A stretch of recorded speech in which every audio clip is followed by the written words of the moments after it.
What if the secret to success isn't really a secret? What if it's not about big breakthroughs, overnight miracles, or some secret formula shared only with the lucky few? Let's be honest, we've all seen the ads. Make $200,000 a year working just 2 hours a day. Lose 30 pounds in a week, no exercise needed. Look 20 years younger using this one cream. Sounds exciting, right? But here's the truth. None of that works. We live in a world obsessed with instant results. Every way you look, someone is selling a shortcut to wealth, health, love, or happiness. But real success? That doesn't come in 3 easy payments of $39.95.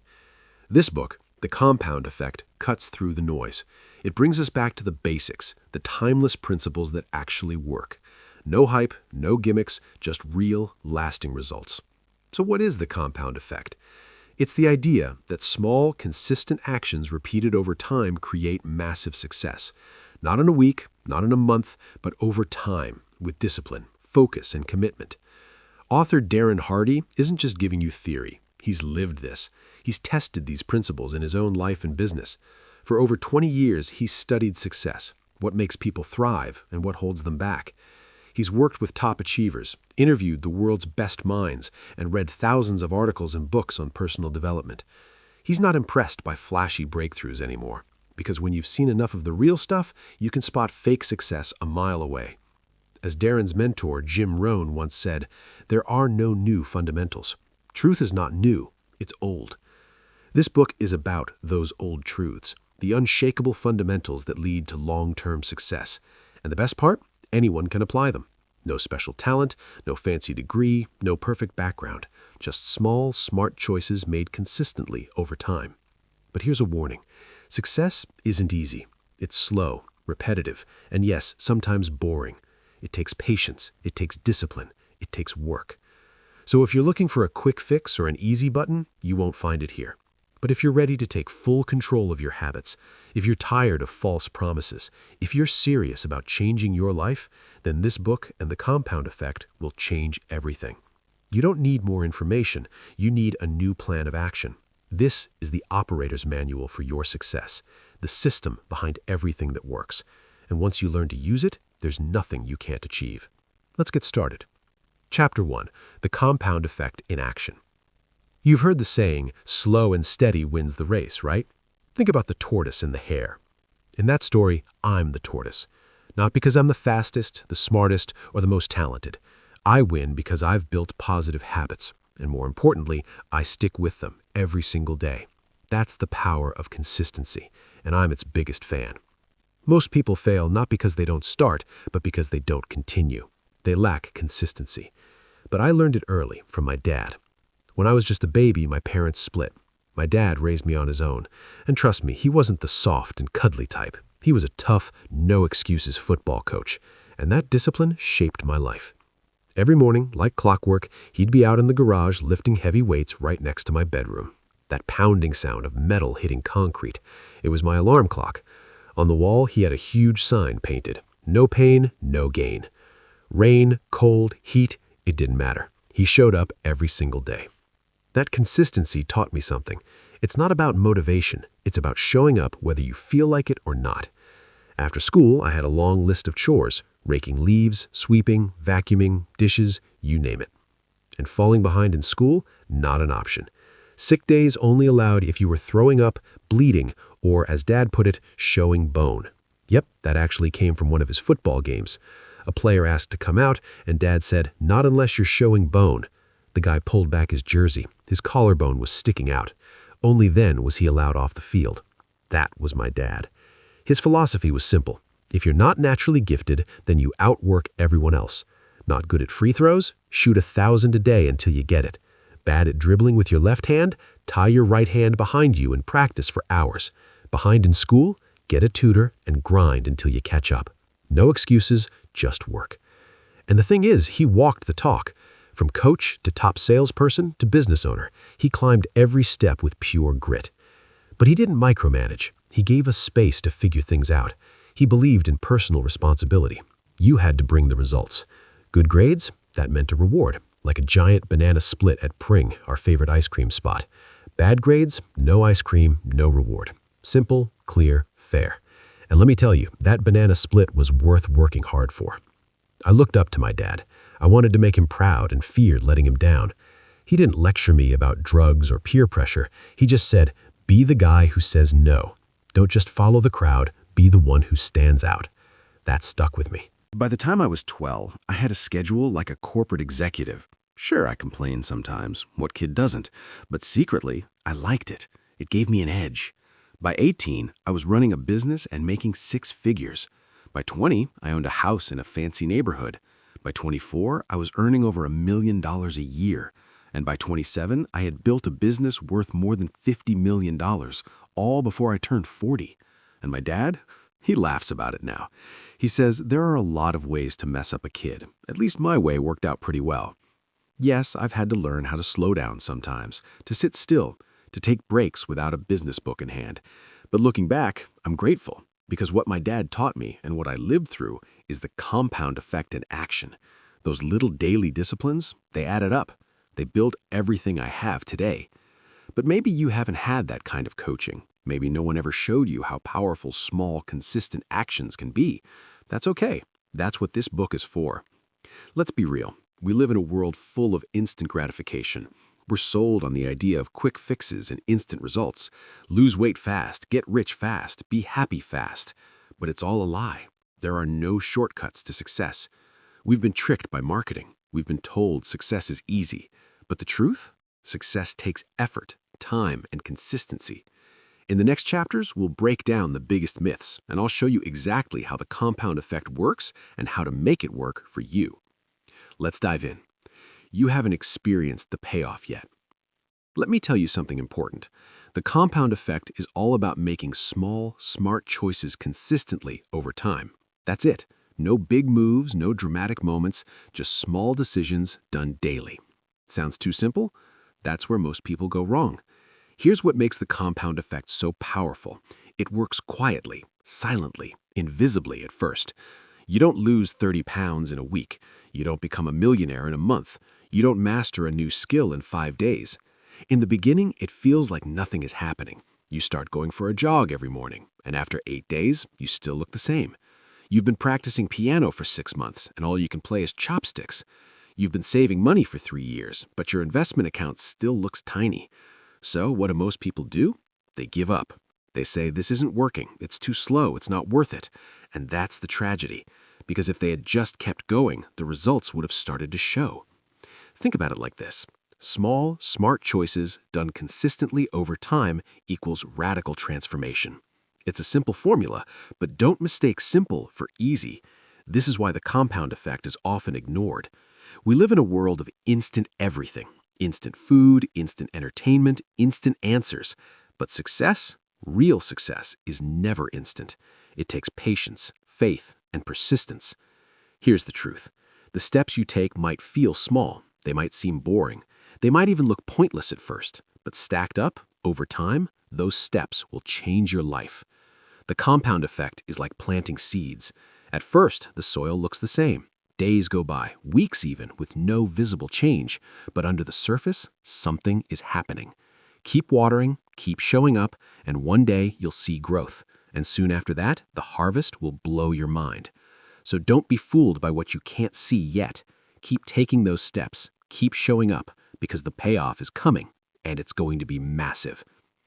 Let's look at some examples of how this plays out in real life. The magic penny. Imagine this. Someone offers you 2 choices. Option 1, take $3 million in cash right now. Option 2, take just 1 penny, but it will double in value every day for the next 31 days.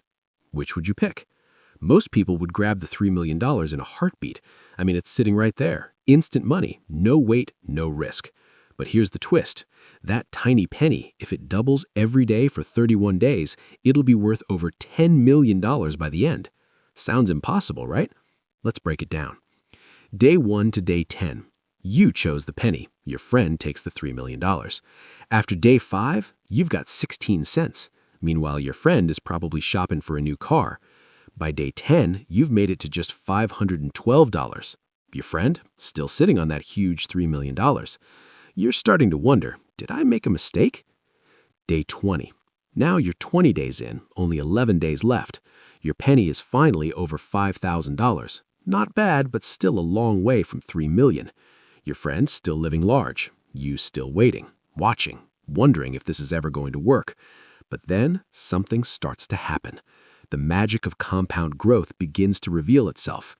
Day 29, your penny is now turned into $2.7 million. Your friend still has the original $3 million. You're almost there, but it's day 30 when everything changes. Now your doubled penny is worth $5.3 million. And by day 31, that tiny penny explodes into a fortune of $10,737,418. You didn't just catch up, you completely blew past the $3 million. And that, my friend, is the power of the compound effect. The growth doesn't look exciting at first. In fact, it looks boring. Tiny progress, tiny results. But over time, it multiplies, it builds, and one day it takes off like a rocket. This is exactly how success works in real life. You eat healthy for a week, nothing changes. You read every night for a month, no transformation. You save a few dollars a day, no wealth. So you stop, you give up, and you miss out on the magic. But if you stay consistent, if you keep stacking the right habits, one day the results will seem unbelievable to everyone watching.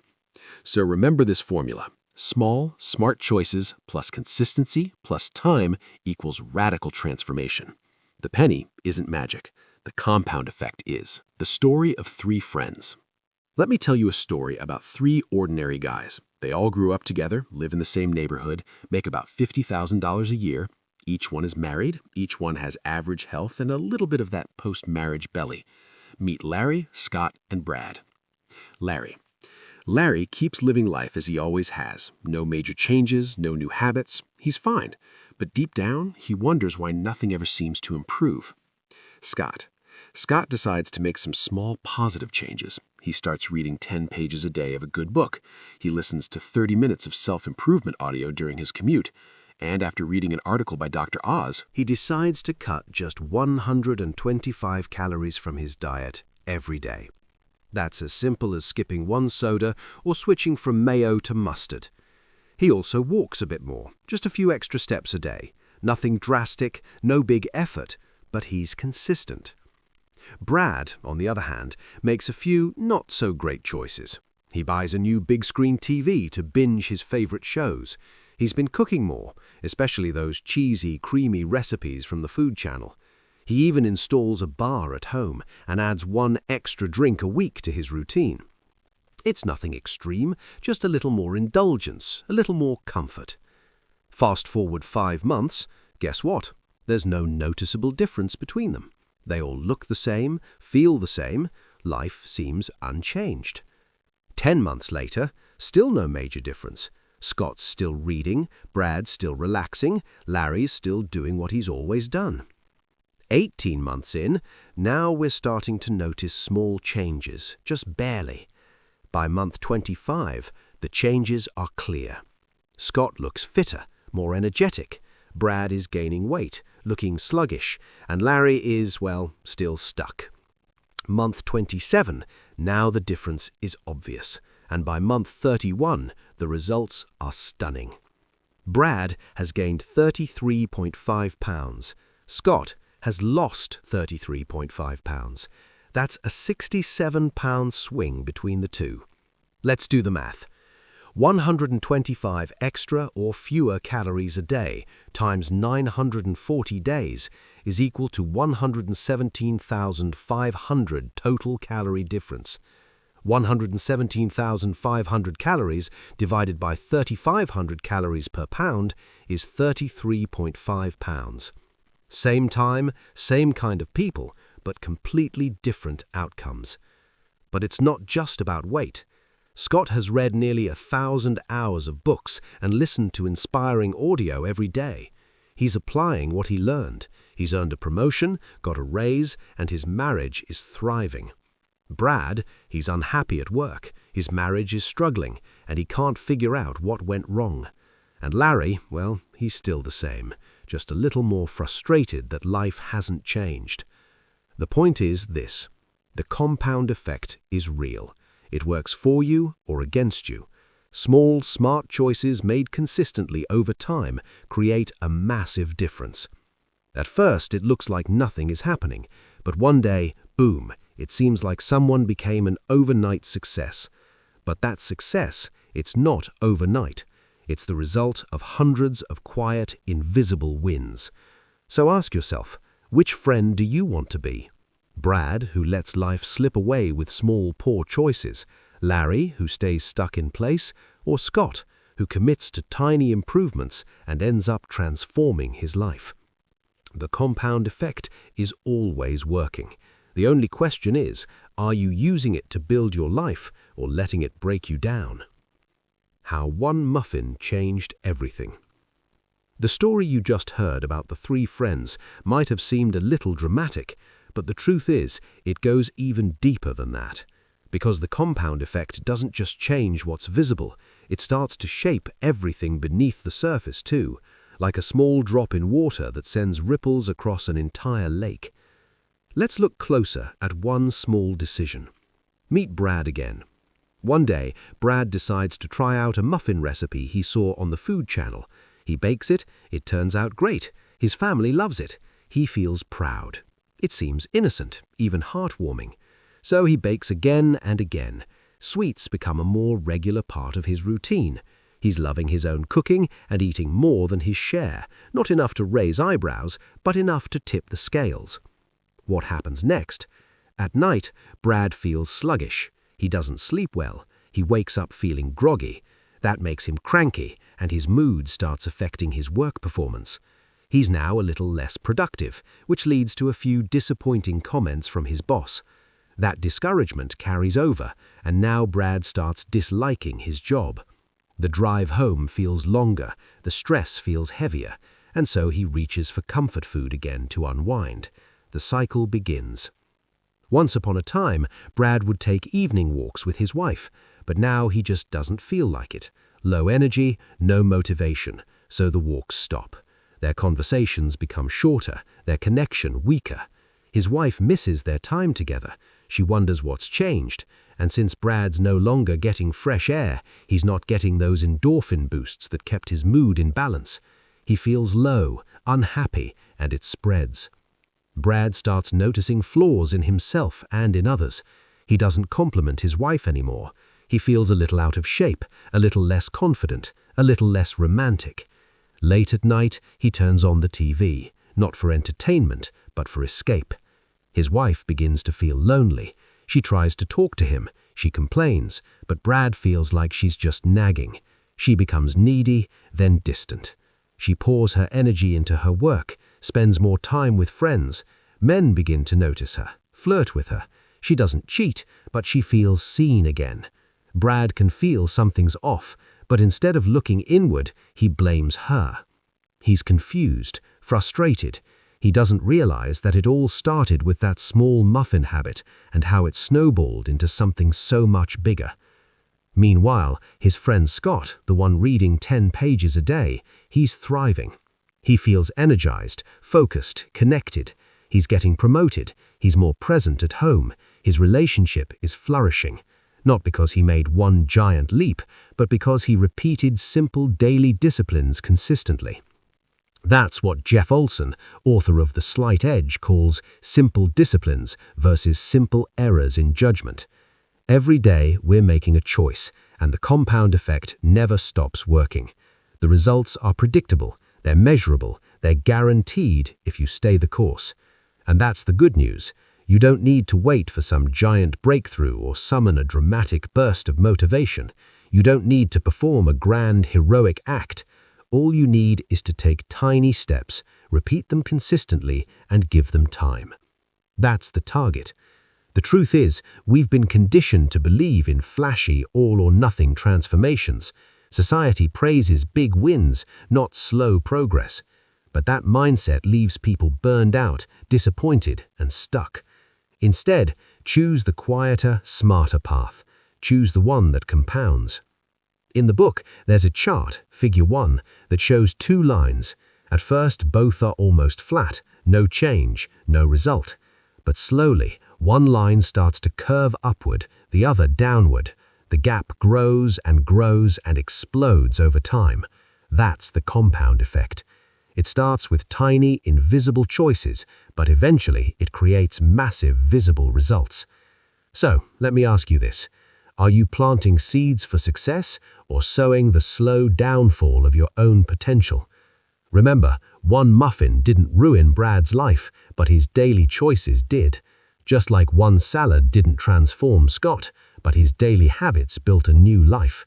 The compound effect is always running in the background. It's not a matter of if it works, it's a matter of how you use it. Make it your ally and let it carry you toward the life you want, one small choice at a time. Why success often fails and how to avoid it. Let's face it, the hardest part of the compound effect isn't understanding it, it's sticking with it day in, day out before we can finally see the payoff. Because the truth, the rewards don't show up overnight. They show up slowly, quietly, then all at once. Our grandparents understood this. They didn't need TV infomercials promising six-pack abs in 30 days or some guru selling real estate riches in just 6 months. No. They got up early, worked hard, 6 days a week from sunup to sundown. They didn't chase shortcuts. They lived by something we've almost forgotten today. Hard work, discipline, consistent habits. That was their secret formula. Not flashy, not trendy, just solid, honest effort over time. But here's the thing. Success doesn't always last forever. Wealth, prosperity, even strong values, they tend to skip generations. Why? Because abundance can breed complacency. The next generation grows up surrounded by success, but they didn't earn it. They didn't fight for it. They didn't sacrifice or struggle to build it, and so they don't always know how to value it. Think about it. Children of royalty, movie stars, corporate heirs, they often grow up entitled, not disciplined, surrounded by luxury but lacking grit because they didn't develop the habits that built the empire. They just inherited the spoils. And it's not just the rich. This mindset shows up everywhere. We see it in regular families, in adults who once worked hard but now take shortcuts, in a society that's grown addicted to comfort. We've become soft mentally, emotionally, and physically. As a culture, we've lost our connection to what it really takes to succeed. Words like grit, fortitude, and resilience aren't glamorous anymore. They're old-fashioned, boring, uncool. And yet those are the exact traits that built every lasting legacy in history. It was the grind that shaped our ancestors, the struggle that chiseled their character, the discipline that made them unshakable.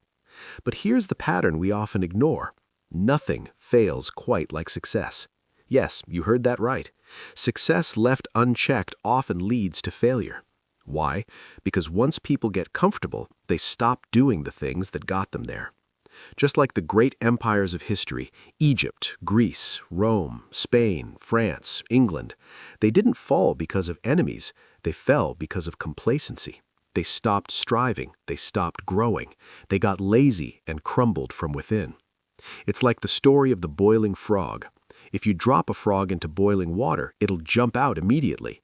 But if you place it in cool water and gradually heat it, it'll stay there, comfortable, until it's too late.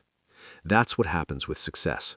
We get used to the warmth and we don't realize the heat is rising until we're cooked.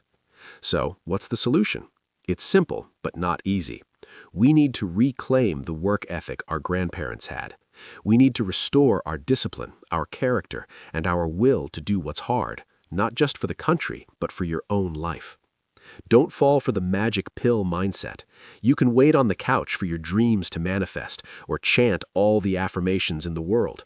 But success isn't a genie you summon, it's a craft you build, one brick at a time. Let me tell you a quick story. A beautiful restaurant opened up by the beach in San Diego. It had everything going for it. The space was spotless, the hostess had a warm, genuine smile, the service was top-notch, and the food absolutely phenomenal. People lined up waiting more than an hour to get a table. Business was booming. But then something changed. Slowly, the team began taking success for granted. The hostess became cold and arrogant. The waitstaff looked messy and uninterested.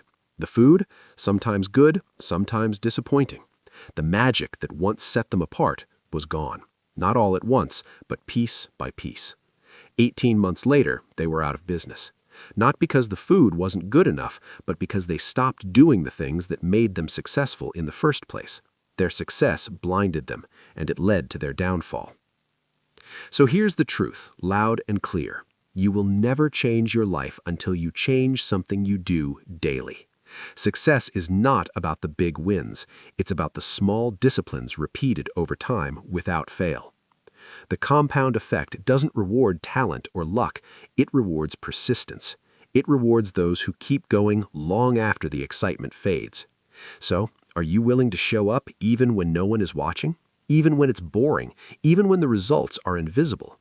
Because that's the real test. And if you can pass it, success won't just come your way, it'll stay. Let go of instant gratification and embrace the real path to success. Let's talk about something that's holding so many of us back, a mindset that's quietly ruining our potential, the microwave mentality. We live in a world where everything is instant. Fast food, 1-hour glasses, 30-minute photo processing, overnight shipping, instant texts, microwave meals, even microwave eggs. We're surrounded by speed. And slowly, we've started to expect our success to come that way too. But here's the truth. Success does not work on a microwave setting. It's not fast, it's not easy, and it's definitely not instant. Real success is slow. It's boring. It's built one small step at a time. When you truly understand the compound effect, you start to lose those insta-result expectations. You stop waiting for miracles. You stop hoping for shortcuts. You stop falling for overnight success stories. Because you finally get it. Success is not about one big win. It's about 1,000 small wins, quietly compounding over time. Excellent. Let's talk about the lottery. You see someone on TV screaming with joy holding a giant check. Everyone celebrates that moment. But what you don't see, the millions of people who lost. Harvard psychologist Daniel Gilbert once said something eye-opening. If every person who lost the lottery got 30 seconds of airtime to say, "I lost," it would take 9 years to get through the losers of a single drawing. 9 years. Yet we keep chasing that 1 in a million fantasy. It's time to let that go. Promise yourself this: no more lottery thinking, no more get-rich-quick schemes, no more thin thighs in 30 days. It's all noise, because deep down, you know, every successful athlete, every top performer, every master of their craft got there through relentless repetition. They showed up early, they stayed late, they trained while others rested, they failed, they got frustrated, they felt lonely and tired, but they kept going. That's the truth you need to accept. Behind every great story is a grind you don't see. So, here's what I want for you. By the end of this book, or maybe even right now, I want you to feel it in your bones. The only real path to success is through a consistent series of mundane, unsexy, repetitive disciplines. It's not glamorous, it's not Instagram-worthy, but it works. And if you stick with it, the life of your dreams, yes, your fairy tale ending, can absolutely be yours. The compound effect is always working. Always. Right now, as you're listening to this, it's either working for you or against you. Your habits, your thoughts, your actions, they're all building momentum in a direction. The question is, which direction? Because it doesn't matter where you are on the curve, you can start today. You can make simple, positive changes, and you can steer the trajectory of your life upward. You're not stuck. You're not too late. All it takes is a decision. Start doing the right small things daily, and let time do the rest. So, have I made my point?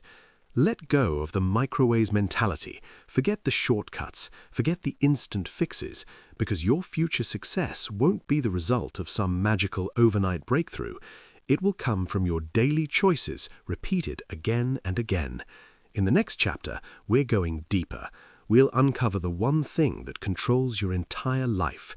Yes, everything you have or don't have, every victory or defeat, every win or failure, it all begins with this one force. Learn how to master this, and you'll unlock the power to change your life completely. Let's find out what it is together. Chapter 2. Choices.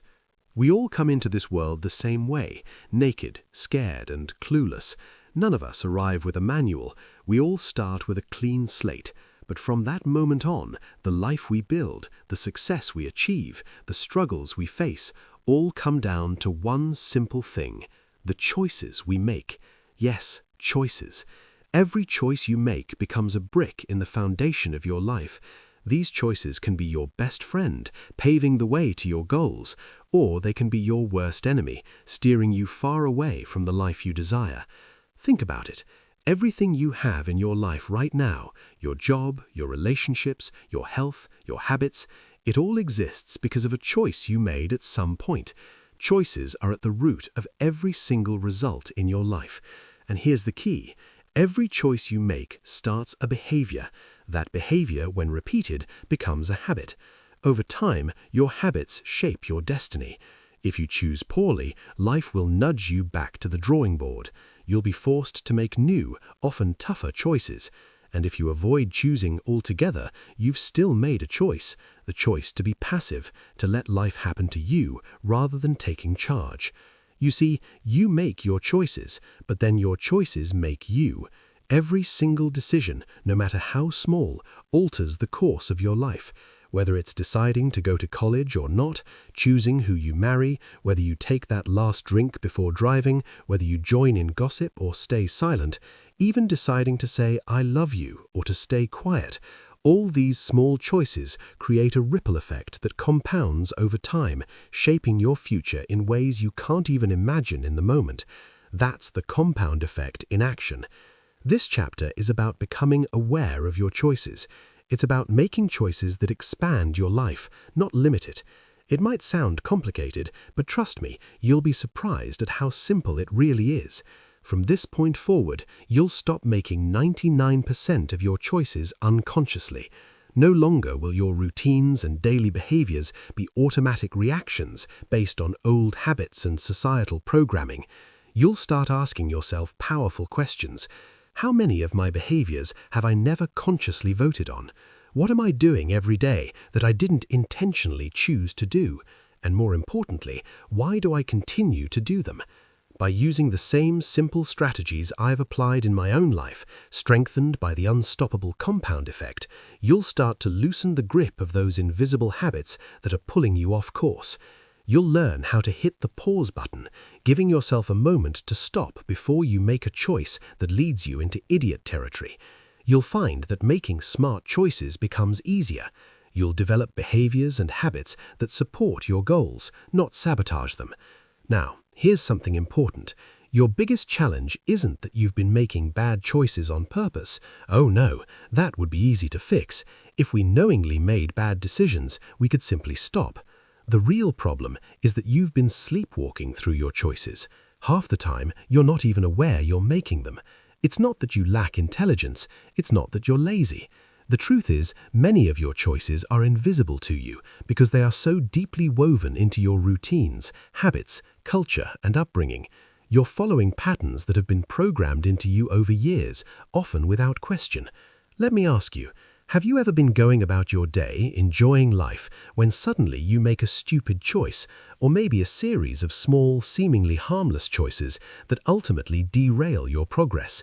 You didn't plan to sabotage yourself, but because you weren't actively thinking about your decisions, because you didn't pause to weigh the risks or the outcomes, you found yourself facing unintended consequences. Nobody wakes up and says, "Today I'm going to become overweight."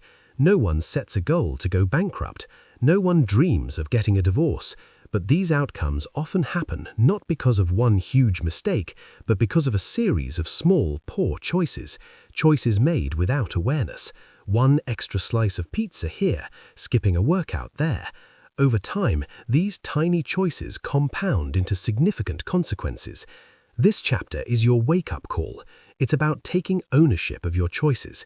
You need to understand that every choice matters.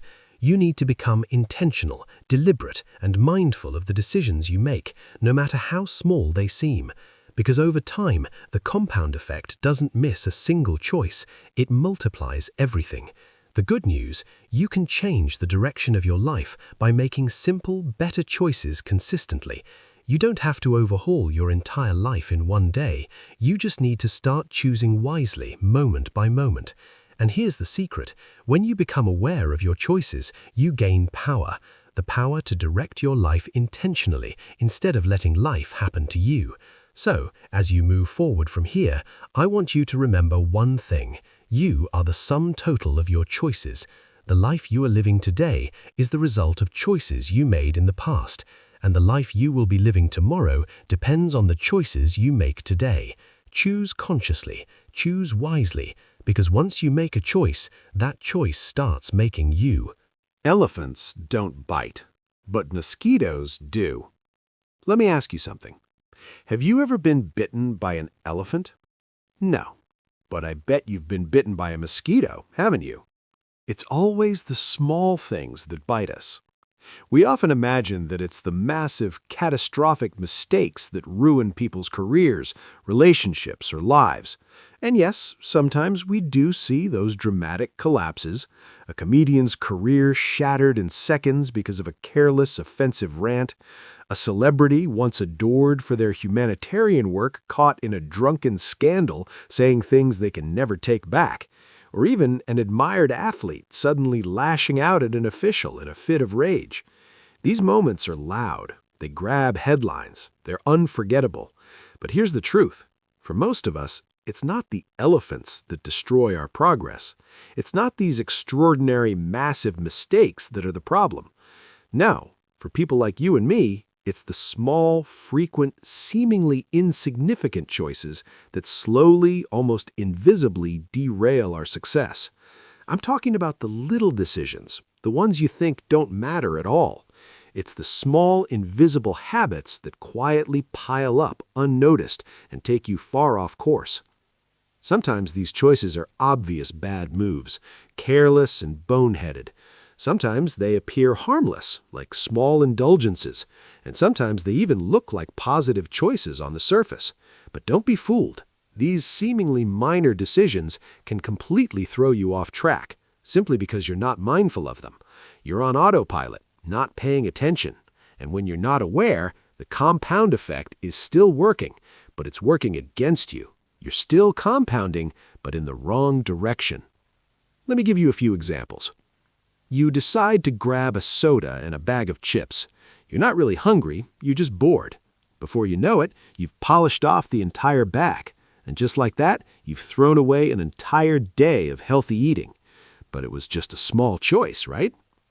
Another day, you sit down to relax and start watching TV. You tell yourself it's just for a few minutes. Maybe it's even an educational documentary, so it feels productive. But 2 hours pass, and suddenly you realize you've run out of time to prepare for tomorrow's big presentation, the one that could land you a valuable client. Or here's another. In a casual conversation with a loved one, you blurt out a small, unnecessary lie, a knee-jerk reaction. The truth would have been easier, but you said the lie anyway. Why? You don't even know what's going on here. It's simple. You've allowed yourself to make choices without thinking, and as long as you're making unconscious choices, you have no control over the outcomes. You can't correct behaviors you're not even aware of. You can't build productive habits if you're sleepwalking through your decisions. This is where the compound effect becomes dangerous, because remember, the compound effect always works. It never stops. The only question is it working for you or against you? It's time to wake up. It's time to become mindful of your small, everyday choices, because it's not the elephants that will destroy your goals. It's the tiny mosquitoes, those small, seemingly harmless decisions that you allow to slip through unchecked. When you become aware of these choices, you can take back control. You can pause. You can choose consciously, and you can turn ineffective behaviors into powerful, productive habits. It's never about doing one big thing right. Success is built on doing small things right, consistently, over time. So from today onwards, watch out for the mosquitoes. Thanksgiving year-round.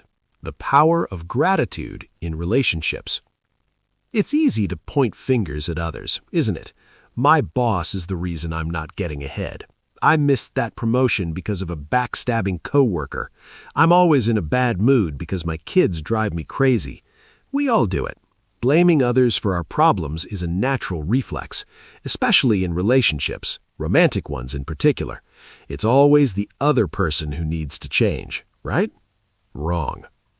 A few years ago, a friend of mine was stuck in this exact mindset. He would complain endlessly about his wife. According to him, she was the source of his unhappiness. But from where I stood, his wife was a wonderful woman. Honestly, I thought he was lucky to have her.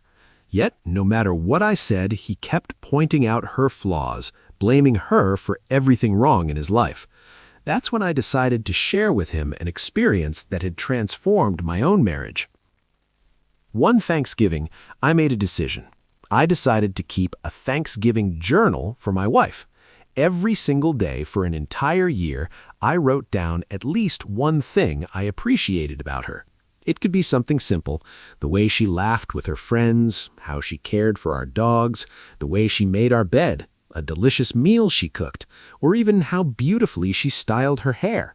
No matter how small, I wrote it down.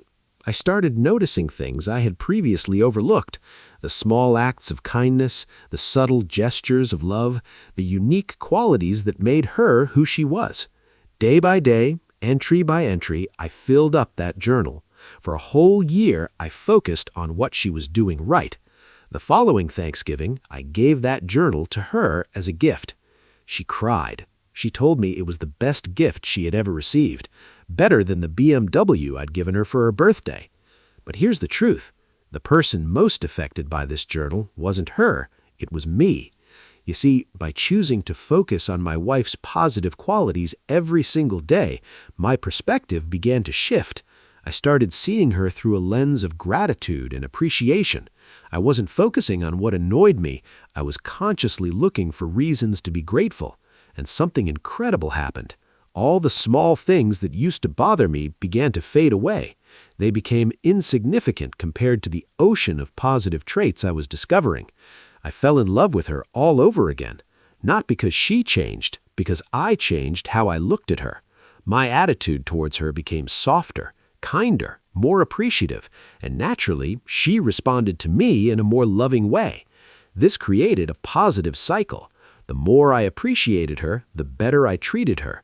The better I treated her, the more loved she felt, and the more loved she felt, the more she responded with kindness and affection. This cycle compounded over time, and that year turned out to be one of the best years of our marriage. After hearing my story, my friend, who had been stuck in a loop of blame, decided to try it too.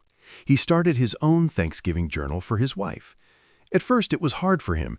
His habit of focusing on her flaws was strong.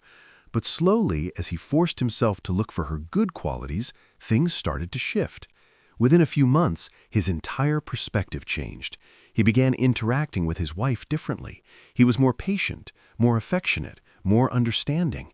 And guess what? She started responding to him in a new way.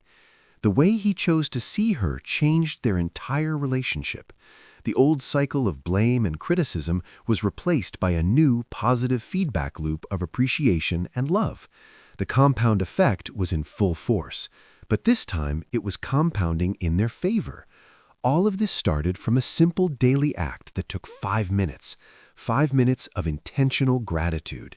5 minutes of consciously choosing to focus on what's right instead of what's wrong. So, here's the takeaway. If you want to transform any relationship in your life, be it with your spouse, your children, your friends, or even your coworkers, stop waiting for them to change. Start by changing how you see them. Choose to look for what they're doing right. Choose to appreciate them daily, because what you focus on expands. When you choose gratitude, you invite more reasons to be grateful. It's not a one-time event, it's a daily practice. That's how you create Thanksgiving year-round. Owning 100% the power of taking full responsibility. Here's a simple truth. We are all self-made, but only successful people are willing to admit it. When life goes well, they take credit for it.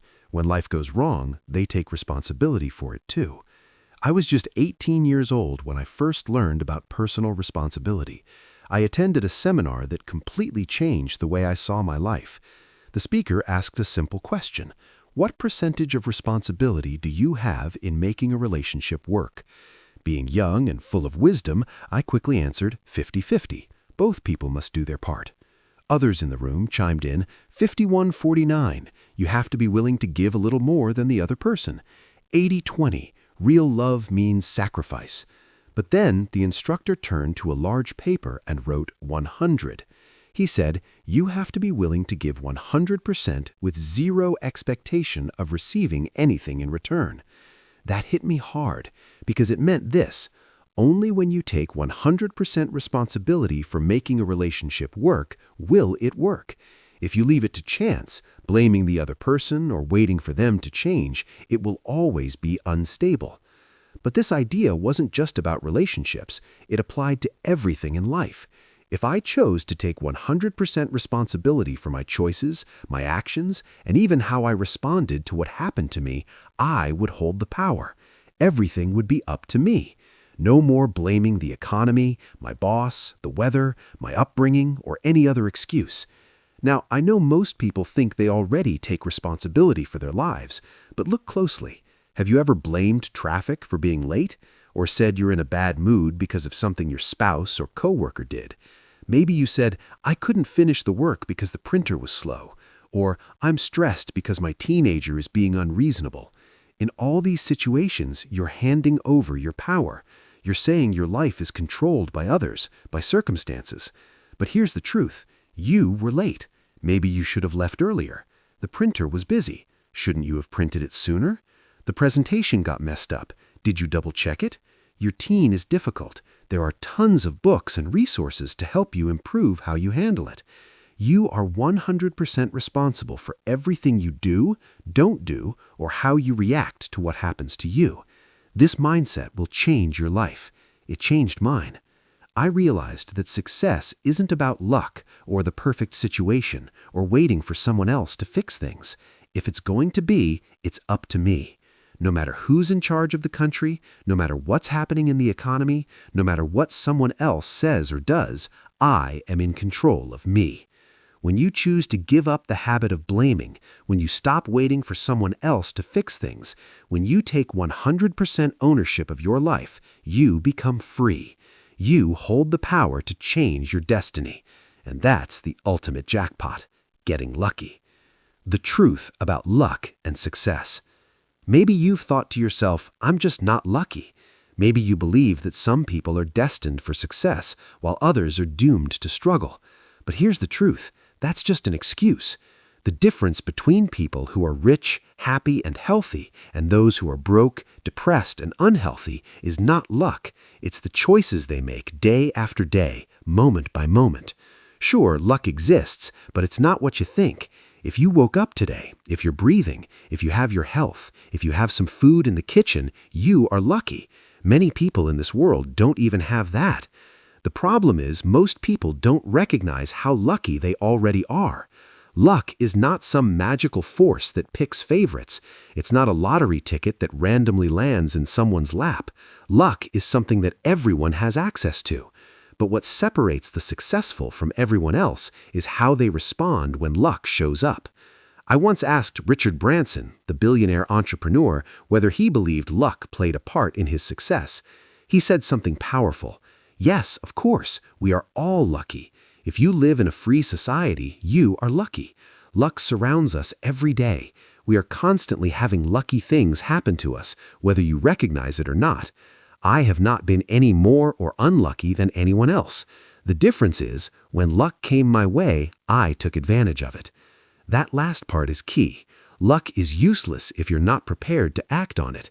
We've all heard the old saying, luck is when opportunity meets preparation. That's true, but I believe there's more to it. There are two other ingredients that most people forget about when it comes to getting lucky. Those two are awareness, taking action. You see, opportunities are all around you every single day, but most people are too distracted, too busy, or too negative to notice them. That's where awareness comes in. You have to train yourself to see the small chances, the hidden opportunities that others overlook. And once you see them, you need to act immediately. That's the second ingredient. Action. Many people see opportunities, but they hesitate. They overthink. They wait for the perfect time, and by the time they're ready, the opportunity is long gone. So, if you want to be lucky, here's the formula.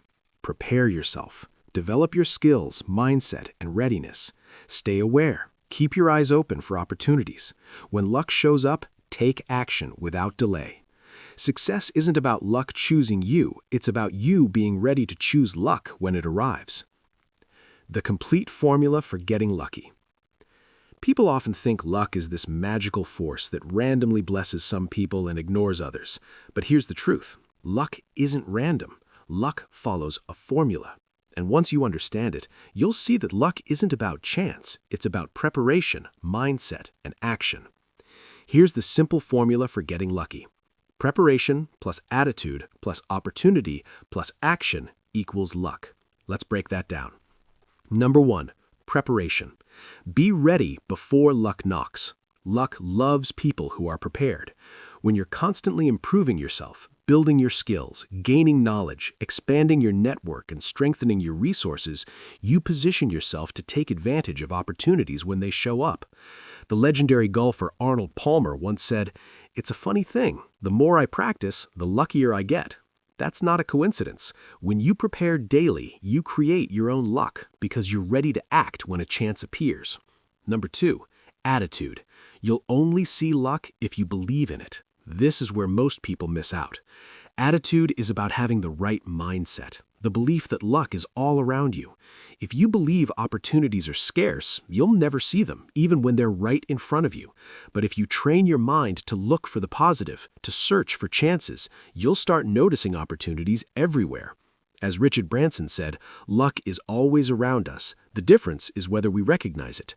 You can't see what you're not looking for, and you won't look for what you don't believe exists. Number 3, opportunity. Luck shows up unannounced. Opportunities often show up when you least expect them. You can't plan for them, you can't predict them. Sometimes opportunities arrive faster or in a different form than you imagined. But when they do, will you be ready? Remember, opportunity doesn't shout, it whispers, and only those who are prepared and paying attention will hear it. And number 4, action. The final and most important step. This is where you come in. It doesn't matter how many lucky breaks life sends your way, if you don't take action, they're worthless. Opportunities are meaningless without action. This is the difference between people like Richard Branson and, well, people like Joseph Wallington. Who's Joseph Wallington exactly? You've never heard of him. That's because he failed to act on the lucky opportunities that came his way. So, here's the hard truth. Stop blaming your circumstances. Stop complaining about the cards you were dealt or how unlucky you've been. There are countless people with fewer resources, bigger challenges, and tougher lives than you, yet they're wealthier, happier, and more fulfilled. Why? Because they prepared. They kept a positive attitude. They noticed opportunities, and most importantly, they took action. Luck is an equal opportunity giver. Lady Luck shines on everyone. But while most people walk around with their umbrellas up, shielding themselves from opportunity, successful people keep their faces turned up, ready to receive it. When it comes down to it, it's all on you. Luck isn't magic, it's a choice, and it starts with you deciding to be prepared, to stay positive, to spot opportunities, and to take immediate action. The high price of tuition at UHK, the University of Hard Knocks. Let me tell you a story. Nearly a decade ago, I was invited to join a new startup business as a partner. I invested a huge sum of money, over $330,000, and worked non-stop on it for almost 2 years. But then, everything came crashing down. I discovered that my business partner had completely mismanaged the finances and wasted all the money. Just like that, it was gone. Now, you might expect that I'd be furious, maybe even take him to court, but I didn't. In fact, I later lent him more money when he had a personal emergency. Sounds crazy, right? But here's the truth. That loss was my fault. You see, I had agreed to go into business with him without doing my homework. I didn't check his background properly, I didn't investigate his character deeply enough, and during the business, I wasn't paying attention to the financial details. I trusted him to handle it, but in reality, I was being lazy. I ignored red flags. I overlooked warning signs. Every decision that led to that loss was a choice I made. So in the end, I was 100% responsible for the results. When I found out what had happened, I had a choice. I could waste more time and energy fighting it, or I could accept responsibility, learn my lesson, and move on. I chose to move on. And honestly, if I faced that situation again, I'd make the same choice, because the most valuable lessons in life often come from the University of Hard Knocks. The tuition is expensive, but the education is priceless. Now, I'm challenging you. No matter what has happened to you in the past, no matter who wronged you, betrayed you, or let you down, take complete responsibility for it, good or bad, victory or defeat. Own it. My mentor, Jim Rohn, once said, "The day you graduate from childhood to adulthood is the day you take full responsibility for your life." So, let me ask you, are you ready to graduate? Today is your graduation day. From this moment on, choose to take 100% responsibility for your life. No more excuses, no more blame. Understand this, your choices have the power to free you as long as you are willing to own them. It's time to make the choice to take control, because when you do, you'll no longer be a victim of circumstances. You'll be the author of your destiny. It's all on you. Your secret weapon, your scorecard. Let me share with you one of the most powerful strategies I've ever used to improve my life. It's simple, but it's a game changer. This strategy will help you control your daily choices, and when you control your choices, everything else starts to fall into place. Your habits, your behaviors, your results, they all start aligning like loyal soldiers marching toward your goals. Here's how it works. Right now, I want you to think about one area of your life that you want to improve. Maybe you want more money in your bank account. Maybe you want to lose weight or build a stronger relationship with your spouse or kids. Or maybe you want the strength to run a marathon or compete in an Ironman event. Whatever it is, picture it clearly. Now think about where you are in that area today, and then picture where you want to be. Richer, fitter, happier, stronger. The first step to any change is awareness. You cannot change what you're not aware of. If you want to get from where you are to where you want to be, you need to start paying attention to the small choices that are silently steering you in the wrong direction. So here's the secret weapon I'm giving you today. I want you to track your choices. Every single action related to that area of life you want to improve, write it down. If you want to get out of debt, track every penny you spend. If you want to lose weight, track everything you eat and drink. If you're training for a big athletic event, track every step, every workout, every rep. It's simple. Just carry a small notebook with you, something that fits in your pocket or purse. Keep a pen or pencil with it, and write everything down every day. No exceptions, no excuses. As if Big Brother is watching you. As if I, along with my dad, will show up and make you do 100 push-ups for every missed entry. Now, I know what you're thinking. Writing things down on a piece of paper, that's it. Yes, that's it. It may sound too simple to be effective, but I promise you this is one of the main reasons behind my success. Tracking your actions forces you to stay conscious of your decisions. And here's the thing. As my mentor Jim Rohn used to say, what's simple to do is also simple not to do. That's the trap. The magic isn't in the complexity of the task. The magic is in doing simple things consistently long enough to unleash the power of the compound effect. But be careful. Most people neglect the simple things that create the biggest results in life. That's the real difference between successful people and unsuccessful people. Successful people are willing to do the small, tedious, boring things that others are not. They're willing to stay disciplined when others get lazy. They're willing to track their progress when others lose focus. So, every time you face a difficult or tedious choice, remember this. The simple things done consistently are what create extraordinary success. Your scorecard is your secret weapon. Use it. Money trap, the power of tracking. Let me share with you a tough lesson I learned the hard way. Back in my early 20s, I was making a lot of money selling real estate. Life was good, or so I thought. One day, I sat down with my accountant, and he looked me straight in the eyes and said, "You owe over $100,000 in taxes." I was shocked. "What? I don't have that kind of money lying around," I said. He calmly asked, "Why not? You earned several times that amount. Didn't you set aside money for taxes?" That's when I had to admit something painful. I don't know where the money went. The truth was, the money had slipped through my fingers like water. I wasn't paying attention.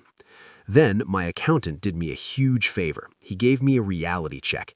He said, "Son, you're spending money like a drunken fool.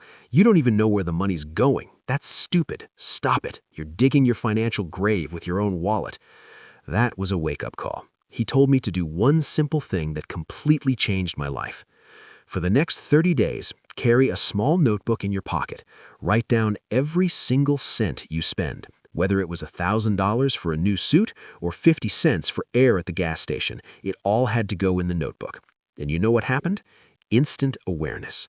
Suddenly, I noticed how many unconscious spending decisions I was making. There were times I didn't buy something not because I couldn't afford it, but because I didn't want to pull out the notebook and admit I'd spent money on something dumb. Tracking my money for 30 days built a new discipline in me. This little exercise changed my financial habits forever. It didn't just help me spend less, it helped me save more, invest smarter, and even enjoy my spending more, because now every purchase was intentional. But here's the real secret. Tracking isn't just for money. Over the years, I've used this same strategy to track what I eat and drink, how much I exercise, how many sales calls I make, how much time I spend learning new skills, even how I nurture relationships with family and friends. Every time I track, I improve. Tracking is my go-to system whenever I need to fix something in my life. Now, I'm asking you to do the same. For at least one full week, I want you to track your behaviors in the area of life you want to improve. This book isn't just for reading, it's for getting results, and results require action.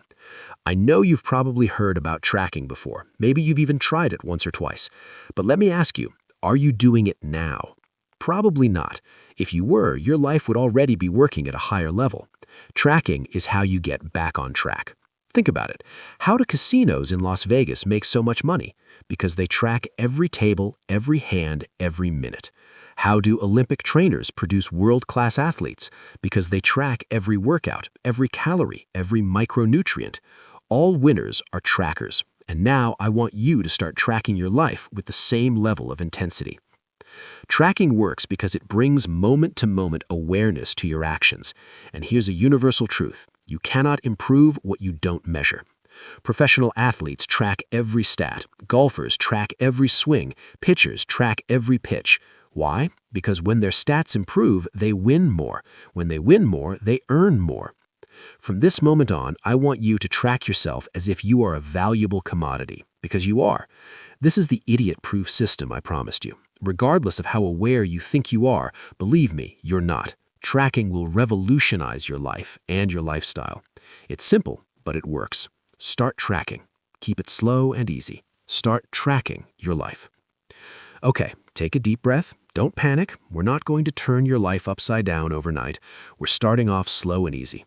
I'm asking you to track just one habit for 1 week. That's it. Pick the habit that seems to control you the most. It could be your eating habits, your spending, your screen time, or anything else that's quietly steering your life off course. That's where you'll start. Let's say you choose eating because you want to lose weight. Your task is simple. Write down everything you put in your mouth. From the steak and salad at dinner, to that tiny candy bar in the break room, to the extra glass of wine when the host tops you off. Oh, and don't forget the drinks, sodas, coffee, that sneaky late-night hot chocolate. They all count.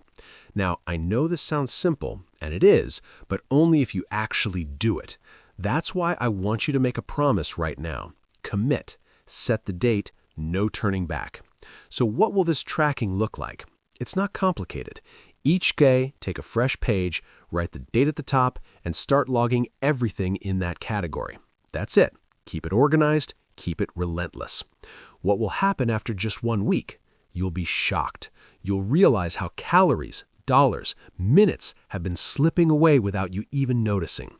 It's like finding leaks in a boat you didn't even know had holes. But here's where the magic kicks in. Keep tracking that one habit for 3 weeks. Yes, 21 days. You're probably groaning right now. You're thinking, 3 weeks? I don't want to carry a notebook around for that long. But trust me, after 1 week, the results will be so obvious you'll want to continue. Why 3 weeks? You've probably heard that it takes 21 days to build a habit. Is that an exact science? Maybe not, but it's a good rule of thumb and it's worked for me. So, commit to tracking that one habit for 21 days. Now, here's the fun part. After a few days, you'll catch yourself thinking, do I really want that candy bar? Because I'll have to write it down.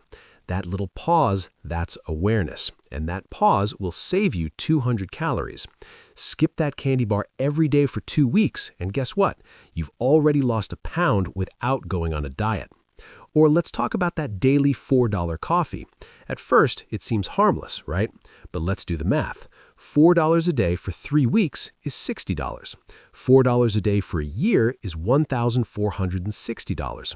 Invested over 20 years, that's $51,833.79. That's right. Your $4 coffee habit is costing you a brand new luxury car in 20 years. Every dollar you spend today could be worth $5 in 20 years or $10 in 30 years if you invested it instead. So next time you look at a $50 item in a store, ask yourself, is this worth $250 of my future money? If the answer is yes, go for it. But if not, put it back on the shelf and thank future you for being smarter. Think about how often we go to stores like Costco. You walk in with a plan to spend $25 and somehow you walk out $400 lighter. We all do it. But once you start tracking, you'll see those $50 fun purchases through a different lens. When you track like this, you stop sleepwalking through life. You wake up, you become aware, and you start making better choices, all with a simple notebook and a pen. It's so simple, yet so powerful. That's the compound effect in action. Small, smart choices made consistently over time will change your life forever. The unsung, unseen hero. Small steps, big impact. Once you start tracking your life, something amazing will happen. Your attention will shift. You'll begin noticing the smallest things you're doing right and the tiniest things you're doing wrong. And here's the key. When you choose to make even the smallest course corrections consistently over time, you will see extraordinary results. But here's the catch. Don't expect instant applause. No one will notice. There won't be a trophy, no congratulations card in the mail. That's because these small adjustments are invisible at first. But don't let that fool you. Over time, these tiny disciplines will compound into something massive. Think about it like this. A horse wins a race by just a nose, barely an inch. Yet the prize money for first place is 10 times more than second place. Is that horse 10 times faster? No, it's just a tiny bit better. But that tiny bit makes all the difference when it's been compounded through extra laps in training, better nutrition, a more disciplined jockey. Let's look at golf. After hundreds of tournaments and thousands of swings, the difference between the #1 golfer in the world and the #10 golfer is just 1.9 strokes. That's it. But the difference in prize money, over 5 times more. We're talking $10 million versus $2 million. The #1 golfer isn't 5 times better, not even 50% or 10% better. In fact, his average score is only 2.7% better than the #10 golfer. But that small margin leads to massive rewards. That's the compound effect in action. It's not the big wins that separate the great from the good. It's the hundreds, thousands, and millions of tiny choices no one sees. It's those early mornings, those few extra practice swings, that extra rep at the gym, that skipped dessert. Each action seems invisible in the moment, but together they separate the ordinary from the extraordinary. So if you want extraordinary results, stop looking for big leaps. Start focusing on small, consistent actions. Track them, adjust them, and watch how over time they transform your life. Take a walk. The power of small leadership actions. Let me share a story with you. I was mentoring a CEO named Phil. Phil's company was doing over $100 million a year in sales. On paper, things looked great. But when I visited his office, I noticed something. There was a lack of energy. The culture felt disconnected. The employees seemed to be working, but not with passion or pride. It wasn't hard to figure out why. Phil had not walked through parts of his own building in over 5 years. He had never even spoken personally to 80% of his staff. He lived in a bubble, surrounded only by his top management. I challenged him with a simple task. 3 times a week, step outside your office, walk around the building, and find 3 employees who were doing something right. Give them a genuine compliment. That's it. This small action took Phil less than an hour a week, but over time it created massive results. The employees who got his recognition started working even harder to earn more of his appreciation. Others saw this and were inspired to step up their game. Slowly, the entire company culture began to shift. Their positive attitude flowed into how they treated customers. Customer service improved, repeat business increased, word-of-mouth referrals grew. And here's the kicker. In just 18 months, Phil's company saw net profits grow by over 30%. Same employees, no extra marketing budget, no big corporate overhaul. All from one small habit done consistently. This is the compound effect in work. Tiny steps repeated over time, leading to extraordinary outcomes. Never underestimate the power of a simple walk. The money tree, how $33 made her a millionaire. Let me tell you a story about Kathleen, one of my amazing assistants. 12 years ago, Kathleen was earning $40,000 a year. One day, after one of my seminars, she walked into my office and said, "Darren, I heard you talk about saving 10% of everything you earn. That sounds nice, but there's no way I can do that. It's impossible." She showed me her list of bills, rent, groceries, car payments. At the end of the month, there was nothing left. She said, "I need a raise." But I told her, "I'll give you something better. I'm going to teach you how to become wealthy." Step 1. I asked Kathleen to start tracking her spending. Step 2. I told her to open a new savings account with just $33. That's only 1% of her monthly income. To find that $33, I suggested something simple. Bring lunch from home just one day a week instead of eating out. The next month, she saved 2% by making another small adjustment. We cut her cable package. Month after month, she made tiny, almost invisible changes.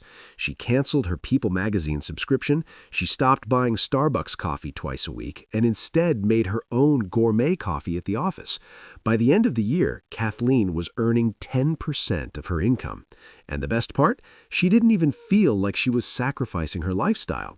But something else happened, too. Saving money awakened her creativity. She started looking for ways to save and make money for our company.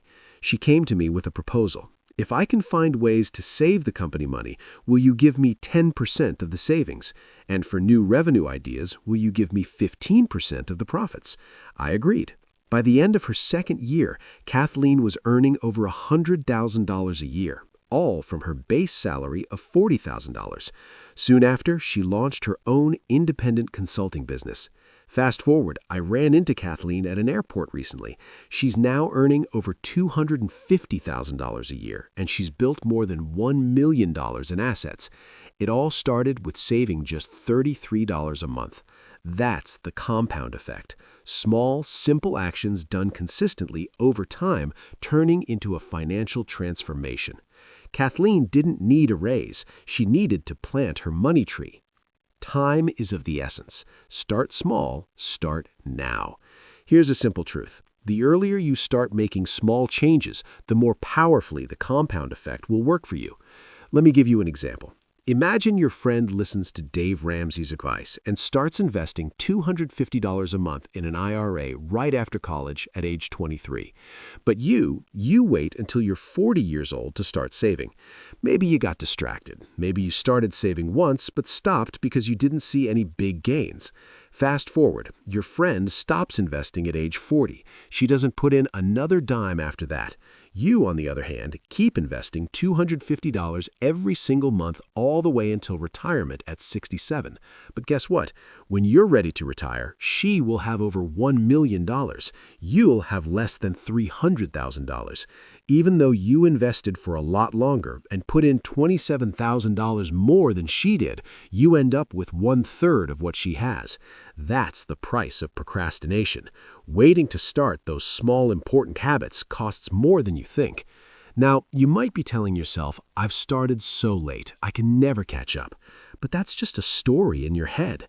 It's never too late to benefit from the compound effect. Let's say you've always wanted to learn piano, but you're about to turn 40 and you feel it's too late. If you start now, by the time you're 65, you could be a master pianist. That's 25 years of experience, and it all starts with the first tiny step. But what if 25 years feels too long? What if you only have time or patience for 10 years? Here's where it gets exciting. In his book, Focal Point, Brian Tracy explains how to improve any area of your life by 1,000%. Sounds huge, right? But here's how simple it actually is. You improve by just 1/10 of 1% each workday. That's 1 out of 1,000. Could you do that? Of course, anyone can. Here's what happens. After a week, you've improved by 0.5%. After a month, you're 2% better. Compounded over a year, that's a 26% improvement. That might still seem small, but wait for the magic of compounding. At this pace, your income and performance will double every 2.9 years. By the end of 10 years, you'll be 1,000% better than where you started. You won't need to work 1,000% harder. You won't need to work 10 times more hours. Just improve a tiny bit every single day. That's the compound effect. Small, smart choices done daily turn into extraordinary results. The key? Start now. No matter how late you think it is. Success is a half marathon. Small steps, big wins. Let me tell you a story about Beverly. She worked as a salesperson in a company I was helping to turn around. One day, Beverly told me, "My friend is running a half marathon this weekend, but me, I can't even climb a flight of stairs without getting winded." She was significantly overweight and truly believed she could never do such a thing. But here's what I told her. If you want to, you can choose to do what your friend is doing. Of course, Beverly laughed it off. "There's absolutely no way," she said. But instead of arguing, I asked her one simple question. "Why would you want to run a half marathon?" Her eyes lit up. "My 20-year high school reunion is next summer," she said, "and I want to look fabulous." Bingo. We had found her why power, a deep personal reason to change. Now, you probably know how most people approach fitness goals. They buy an expensive gym membership, hire a personal trainer, spend a fortune on fancy workout gear, go all in for a week, and then quit. That's not what I wanted for Beverly. So we started small. I asked her to drive around the block and map out a 1-mile loop near her house. Then I gave her a simple challenge. Walk that loop 3 times over the next 2 weeks. No running, no pressure, just a simple, doable action. After that, I asked her to walk the loop 3 times in 1 week. Then slowly she started jogging, but only as far as she felt comfortable. The moment she got breathless, she'd stop and walk. Gradually, she could jog 1/4 of a mile, then 1/2 a mile, then 3/4. After 7 weeks, Beverly was jogging the whole loop, 1 mile non-stop. It might seem like a small victory, but it was a game changer. The compound effect had been set in motion. From there, I asked Beverly to increase her distance by just 1/8 of a mile each outing. That's around 300 steps further, barely noticeable. But over 6 months, Beverly was running 9 miles comfortably. In 9 months, she was running 13.5 miles regularly, more than a half marathon. But the real magic? It wasn't just about running. Beverly lost her cravings for chocolate and junk food. Her energy at work skyrocketed. Her sales performance doubled. Her marriage became more passionate. She became a more active, joyful mom. She outgrew negative friendships and made new, healthier ones. She joined a running club, sparking even more positive changes. All of this started with one small choice: to walk a mile. 9 months later, Beverly had lost over 40 pounds and was a walking, running billboard of empowerment. Today, she runs full marathons. Your life is shaped by moment-to-moment choices. Fitness trainer Jillian Michaels shared a powerful story with me. As a kid, her mom would hide Easter eggs around the house. When Jillian got close, her mom would say, "You're getting warmer, on fire." But when she moved away, "You're cold, freezing." Every choice you make in life works the same way. Every decision either gets you closer to your goals, warmer, or pulls you away, colder. You hold incredible power to change your life by changing your daily choices. Step by step, day by day, your choices shape your actions. Actions become habits. Habits become your destiny. Losing is a habit, so is winning. Now it's time to eliminate the habits that hold you back and build the ones that lift you up. Are you ready to learn how to create winning habits that stick forever? Let's dive in. Chapter 3. Habits. A wise teacher was walking through a forest with his young student. As they strolled, the teacher stopped in front of a small plant. He said to the boy, "Pull this little sapling out of the ground." The boy reached down and easily pulled the tiny plant out with his fingers. "Good," said the teacher. Then, pointing to a slightly bigger sapling, he asked, "Now pull that one up." The boy grabbed the thicker stem, used a bit more effort, but still managed to pull it out without much trouble.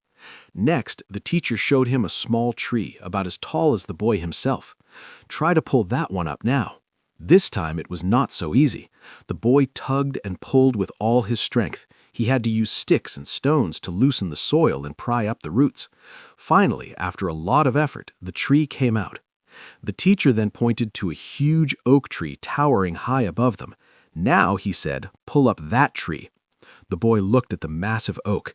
Its trunk was thick, and its roots must have been deep in the earth. The boy sighed and said, "Teacher, I can't. It's impossible." The wise teacher smiled and said, "My son, this is exactly how habits work in life. When a habit is new, like the small sapling, it's easy to pull out and change. But as time passes, that habit grows stronger, its roots go deeper, it becomes harder to change. If you let a bad habit grow for too long, it will become like this huge oak tree, so deeply rooted that you may feel it's impossible to remove. The lesson is simple. Start working on your habits when they are small. Don't wait until they've grown into something massive and difficult to change." Creatures of habit. Aristotle once said, "We are what we repeatedly do." That's a powerful statement, isn't it? What we do over and over again becomes who we are. But what exactly is a habit? The dictionary says, a habit is a behavior we do so often it becomes almost automatic. Let me tell you a simple story. A man is riding a horse. The horse is galloping fast, running as if it knows where it's going. A person standing by the road yells to the rider, "Hey, where are you going?" The man on the horse shouts back, "I don't know, ask the horse." This is the story of most people's lives. We are riding on the back of our habits, letting them take us wherever they want. We don't stop to ask, "Am I even going in the right direction?" It's time to grab the reins of your life. You can't let your habits control you anymore. You need to control them. But first, don't be too hard on yourself. There's a reason this happens. Psychologists say that 95% of everything we think, feel, and do is a habit. Yes, 95%.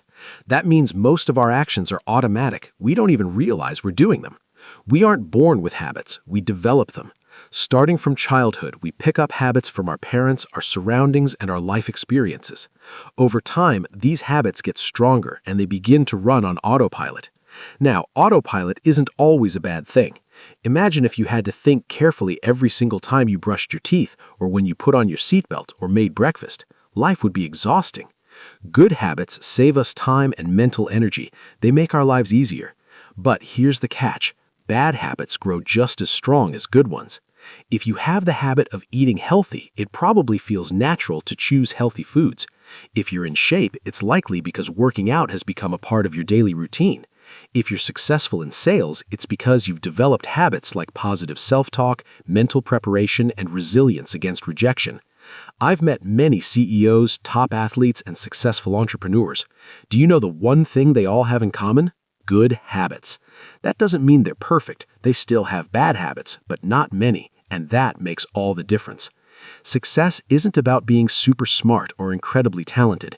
It's about what you do consistently. It's about habits that push you to become better, to keep learning, improving, and preparing. Let me share a story my dad told me about Larry Bird, the basketball legend. Larry wasn't the fastest, the tallest, or the most athletic player. In fact, some people even said he looked awkward on the court. But Larry Bird became one of the greatest basketball players of all time. How? Habits. Every morning before school, Larry would shoot 500 free throws every single day. While others relied on talent, Larry relied on practice, discipline, and habits. That's how he became a champion. And here's the good news. You can do the same for yourself. You can train yourself to build habits that will make you a champion in your own life. It's true that many of your current habits were formed unconsciously. Maybe you picked them up from your parents, your environment, or as ways to cope with life. But just like you learned them, you can also unlearn them. You have the power to change. It all starts with a choice and the willingness to practice new habits until they become automatic. Are you ready? Let's go. Start by thinking your way out of the instant gratification trap. We all know the truth. Eating Pop-Tarts won't help us lose weight. Watching hours of TV every night won't make us smarter or more successful. Buying expensive running shoes doesn't mean we're ready to run a marathon. We know these things. We're rational beings, right? Then why do we keep falling into bad habits? The answer is simple: instant gratification. We crave quick rewards. We want pleasure now. And that need often makes us act without thinking. Imagine this. What if every time you took a bite of a Big Mac, you immediately collapsed from a heart attack? Would you go for a second bite? Probably not. What if your very next cigarette instantly aged your face to look like you're 85 years old? Would you light up again? Highly unlikely. Or what if skipping one important work call caused you to lose your job that very same day? You'd probably never miss a call again. And what if that first forkful of cake made you instantly gain 50 pounds? Saying no thanks to dessert would be easy. But here's the problem. In real life, bad habits don't punish you instantly. The damage is slow, silent, invisible in the moment. You don't feel the heart attack today. You don't see your face aging after one puff.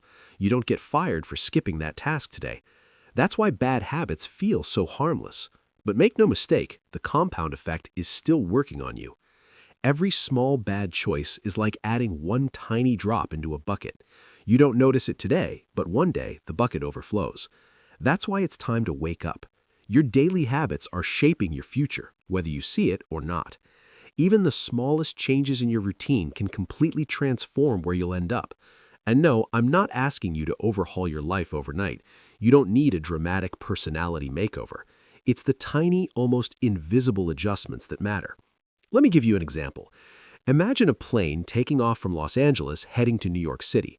Now, let's say the pilot adjusts the nose of the plane by just 1 degree. That's a shift so small you wouldn't even notice it on the runway.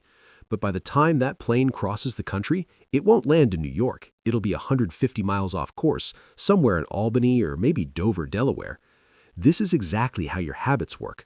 A small bad habit might seem harmless today, but over time it can steer you far away from your goals, dreams, and the life you want. And most people drift through life like that, letting their habits, their autopilot, decide where they end up. But that's not going to be you. You're going to take control of the wheel.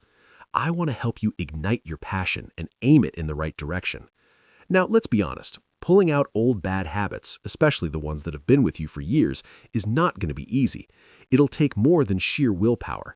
It requires clarity, vision, and conscious effort. But once you make that choice, even the smallest course correction can change everything. So, are you ready to make those tiny adjustments? Because they will lead you to massive success, finding your mojo, your why power. Most people think they need willpower to change their bad habits, but let me tell you something. Relying only on willpower is like trying to stop a hungry grizzly bear from stealing your picnic basket by covering it with a napkin. It's not going to work. When you're trying to build new habits, you'll face resistance. You'll feel lazy, tired, uncomfortable. And in those moments, willpower alone won't be enough to save you. That's why so many people fail to stick to their goals. You've probably been there too. You promised yourself you'd lose weight. You set a resolution to make more sales calls. You told yourself that this year would be different. But after a while, you fell back into your old routine, the same cycle repeated. It's not because you're weak. It's because willpower isn't the real solution. What you need is why power. Let me explain. Your choices only have meaning when they're connected to your deepest desires and dreams. When you know why you want something, you'll find the strength to keep going even when it gets hard. But if you don't have a strong why, you'll give up the moment things get uncomfortable. You've tried using willpower before, and you know how that story ends. Let's try something new this time. Let's focus on your why. So ask yourself, what do you really want? Why do you want it? What's so important to you that you're willing to fight for it day after day, for years if needed? Your why needs to be powerful. It needs to be so exciting, so meaningful to you that it pulls you out of bed every morning with energy and purpose. It's your ignition. Your why is the source of your passion, your enthusiasm, and the fuel for your persistence. When you have a clear why, you don't have to push yourself constantly. Your why pulls you forward. Without it, every goal feels like a struggle. With it, even the hardest work feels worth it. That's why finding your why is not optional, it's essential. It's not just about what you want, it's about why you want it. Because once you're connected to a powerful why, you'll be unstoppable. Why everything's possible. Here's a truth you need to understand. Your why is the key to making everything possible. You can learn all the strategies, the tips, the how-tos of success, but none of it will matter until your why is strong enough. Because when things get tough, when the work feels boring, hard, or exhausting, it's your why that will keep you going. If your why isn't strong enough, you'll quit, just like those New Year's resolutions that fade by February. You'll fall back into old habits and old routines. But when your why is strong, you become unstoppable. Let me give you a simple analogy. Imagine this. I lay a 10-inch wide, 30-foot long plank on the ground. I tell you, walk across this plank and I'll give you $20. You'd probably do it. Easy money, right?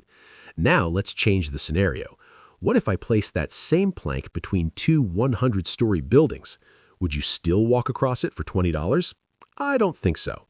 You'd probably look at me and say, no way, the risk is too high, the reward isn't worth it. But now imagine this. Your child is on the rooftop of the opposite building. That building is on fire.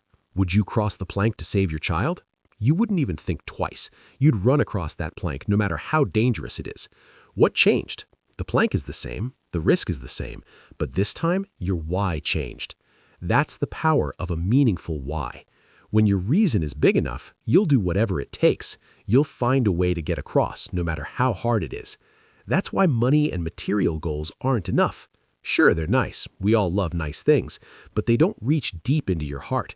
If you want to tap into your true drive, you need a why that comes from a deeper place, a reason that stirs your soul. In an interview, Tony Robbins said it perfectly. I've seen business moguls achieve their ultimate goals, yet still live in frustration, worry, and fear. They focused only on achievement, not fulfillment. Success without fulfillment is failure. That's powerful, isn't it? You see, achievement alone won't give you happiness. You can reach your goals and still feel empty inside. But when your why is connected to something meaningful, when it's about growth, contribution, love, family, purpose, that's when success becomes fulfilling. That's why it's not enough to say, I want to be successful.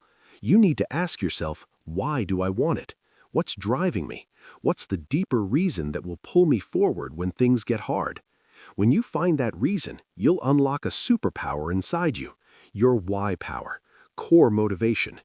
If you want to tap into your true why power, you need to start with your core values. Your core values define who you are and what you stand for. Think of them as your internal compass, your guiding beacon, your personal GPS. Every day, life throws choices, temptations, and demands at you. Your core values are the filter that helps you decide, is this taking me closer to my true goals or pulling me off track? But here's the problem. Most people never stop to define their core values clearly. And when your values are unclear, you end up making choices that don't feel right deep down. Let's take an example. If honesty is a core value for you, but you spend your time with people who lie and cheat, you'll constantly feel uncomfortable and frustrated. That's because your actions are not aligned with your values. And when that happens, it creates stress, a lot of stress. In fact, psychologists say that the biggest cause of stress is when your actions don't match your values. It feels like an internal tug of war. But once you define your core values, life becomes simpler. Decisions become easier. No more overthinking, no more indecision. When faced with a choice, just ask yourself, does this align with my core values? If the answer is yes, go for it. If the answer is no, walk away and don't look back. No stress, no guilt, no regrets. When your values are clear, your path becomes clear. And that clarity gives you confidence, focus, and peace of mind. So take the time to define your core values. They will be the foundation of your why power and the fuel for everything you want to achieve. Find your fight. People are motivated by two things, something they want or something they don't want. Love is a powerful motivator, but so is hate. Now, I know hate isn't a word we like to use, but sometimes hating the right things can be good for you. Hate disease, hate injustice, hate ignorance, hate laziness. Sometimes the fastest way to find your inner fire is to find an enemy to fight. History is full of stories where having an enemy sparked greatness. David had Goliath, America had the British, Luke Skywalker had Darth Vader, Rocky had Apollo Creed. Even companies have rivals. Apple has Microsoft, Microsoft has Apple. The point is, enemies give you a reason to stand tall. They challenge your strength, your skills, and your determination. Without a fight, we get soft, we get lazy, we lose our purpose. I've had many people tell me they feel guilty because their motivation isn't noble. Some want to prove their haters wrong. Some want to beat the competition. Some just want to silence a sibling who always made them feel small. But here's the truth. It doesn't matter why you're motivated as long as you stay motivated. Your why doesn't have to be for saving the world. Sometimes using a negative experience, a grudge, a frustration, an enemy, can drive you to create something incredibly positive. Let me give you an example. One of the greatest football coaches, Pete Carroll, once said, "When I was young, I was a little runt. I was too small to compete. But inside, I knew I had the potential. That frustration became my fuel. I needed to fight to prove I was special. That fight brought out his greatness." Another example, the legendary actor Anthony Hopkins. As a child, Hopkins struggled with dyslexia and ADHD long before those conditions were understood. Teachers labeled him a problem child. Society told him he wouldn't amount to anything. He was angry, he was resentful, but instead of letting that anger destroy him, he used it. He discovered acting and made it his mission to prove everyone wrong. Today, Anthony Hopkins is considered one of the greatest actors in history. His fight started from a place of pain, but it led him to a life of success, impact, and contribution. Here's the lesson. We all have the power to choose how we respond to life. You can blame chance, fate, or other people, or you can take back control. Past failures, insults, and painful experiences don't have to be your weakness. They can be your fuel. Use them to create positive, powerful change in your life. Find your fight. It will bring out your best self. Goals. The compound effect is always working. Every choice you make, every habit you follow, is pushing you in a direction. The question is, where are you going? You can use the power of the compound effect to lift you to incredible success, but only if you know where you want to go. You need clear goals. You need a destination. Let me tell you a story. I once attended the funeral of my mentor, Paul J. Meyer. His life was filled with achievements, adventures, and contributions. He lived a life that most people couldn't match in 10 lifetimes. As I listened to his obituary, I asked myself, am I dreaming big enough? Am I setting goals that truly challenge me? Paul used to say something powerful. If you're not making the progress you want, it's because your goals are not clearly defined. Think about that. If you're stuck, if you're frustrated, it might be because your goals are vague, blurry, or half-hearted. Paul also said, whatever you vividly imagine, ardently desire, sincerely believe, and enthusiastically act upon, must inevitably come to pass. It's not magic, it's focus. The single most important skill that transformed my life was learning how to set and achieve goals effectively. There's something incredible that happens when you focus all your creative power on a clear, specific target. It's like turning on a laser beam. You become unstoppable. I've seen this over and over again. The most successful people in the world are not always the most smartest. They're not always the most talented, but they are the ones with a clear vision. When your why is burning hot, when your goals are sharp and vivid, you will outperform even the most talented people who are unclear about where they're going.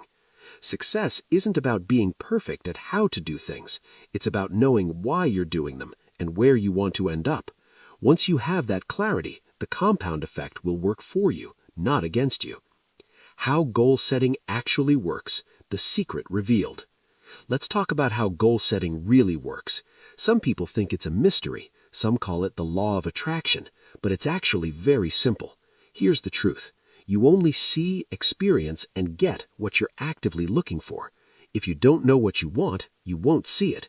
It could be right in front of you, and you'd miss it. You see, your brain is a goal-seeking machine. It's always trying to match your outer world with what you focus on inside your mind. When you give your brain clear instructions, When you say, "This is what I want," it starts filtering out everything else. Here's an example. Have you ever decided to buy a new car? Let's say a red Honda Civic, and suddenly you start seeing red Civics everywhere. Were they not there before? Of course they were, but you weren't paying attention. Now that your mind is focused on it, it's like they've appeared out of nowhere, but they were there all along. That's how goal setting works. Every day, we're bombarded with billions of pieces of information, sounds, sights, conversations, opportunities. But to stay sane, your brain ignores 99.9% of it. It only notices what you've told it to look for. When you define your goals, you're giving your brain a new filter, a new lens to see the world. Suddenly, you'll start noticing ideas, people, resources, conversations, and opportunities that you were blind to before. They didn't appear, you just weren't looking for them. That's why writing your goals down is so important. As Brian Tracy says, a goal that is not in writing is merely a fantasy.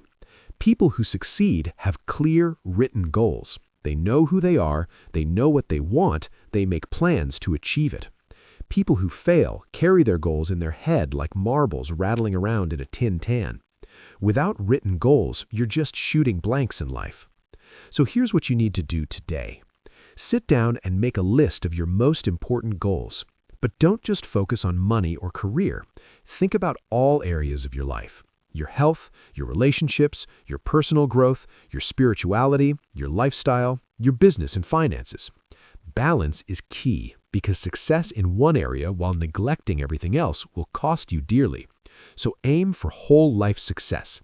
Define what you want, write it down, and give your brain a clear target to hit. That's how the secret really works. Who you have to become. When most people set a new goal, they immediately ask, what do I need to do to get it? That's a good question, but it's not the first question you should be asking. The real question is, who do I need to become to achieve this goal? You've probably seen people who seem to do all the right things. They follow the steps, put in the effort, but still don't get the results they want. Why does that happen? Because success isn't just about doing, it's about becoming. One of my mentors, Jim Rohn, said it best. If you want to have more, you have to become more. Success is not something you pursue, it's something you attract by the person you become. When I truly understood this, it changed my life. Let me tell you a personal story. Years ago, when I was single and ready to find my life partner, I made a list. Not just any list, a long list. I wrote down everything I wanted in the perfect woman. Her personality, her values, her background, even the texture of her hair. I filled over 40 pages describing her in detail. But then I asked myself a deeper question. Instead of thinking, what do I need to do to find her? I asked, would a woman like this even want a guy like me? That was a wake-up call. So I flipped the process. I wrote 40 more pages describing the kind of man I would need to become to attract a woman of that quality. What kind of character would I need? What values should I live by? How should I treat people? What kind of mindset should I have? Then I went to work on myself. I didn't chase after her. I became the kind of man who would naturally attract her. And guess what? It worked. As if she had stepped right out of the pages of my journal, I met my wife, Georgia. She was everything I had envisioned and more. Here's the lesson. If you want to achieve something big in life, don't just ask, what do I need to do? First ask, who do I need to become? Because success doesn't come from chasing it. It comes from attracting it by becoming the person who deserves it. Behave yourself. All right, you've set your goals. You're clear on what you want. Now comes the real work, your behavior. Because between you and your goals is how you behave every single day. Let me ask you this. What habits do you need to stop doing? And what new habits do you need to start? This is how the compound effect works. Every little choice, whether good or bad, is moving you somewhere. The question is, where? You might think you already know your bad habits, but I'm willing to bet you're missing a few. That's why tracking your behavior is so important. Here's a simple example. Do you know how many hours you actually spend watching TV every day? Or how often you check social media? Or how many sodas you drink? Most people have no clue. I once mentored a very successful executive who wanted to be even more productive. So I had him track his daily activities for 1 week. Guess what we found? He was spending 3.5 hours a day consuming news, reading newspapers, listening to news in the car, watching news at night, even checking Yahoo News multiple times during work hours. He wasn't a journalist, he wasn't a stockbroker, he didn't need that much information. It was simply a habit. I suggested a simple fix. Cancel the newspaper, turn off the TV and radio, use an RSS feed to get only the news that truly matters to him. That one small change saved him hours every day. He used that extra time to exercise, read, plan, and spend more time with his family. He later told me, "I've never felt less stressed and more productive in my life." You see, one tiny habit shift can lead to a massive life upgrade. Now, it's your turn. Grab a notebook, write down your top 3 goals. Then make a list of all the habits that might be sabotaging your progress. Be honest with yourself. If you say you want to be healthy, but you've got Doritos dust on your fingers, I'm believing the Doritos. If you say personal growth matters, but you spend more time gaming than reading, I'm believing the Xbox. If you claim family is your #1 priority, but they're not even on your schedule, I'm believing your calendar. Habits and behaviors never lie. That list of bad habits, that's the truth of who you are right now. But here's the good news. You get to decide whether that's okay or if you're ready to change. Next, write down the positive habits you need to adopt. Habits that, if practiced consistently, will compound into your success.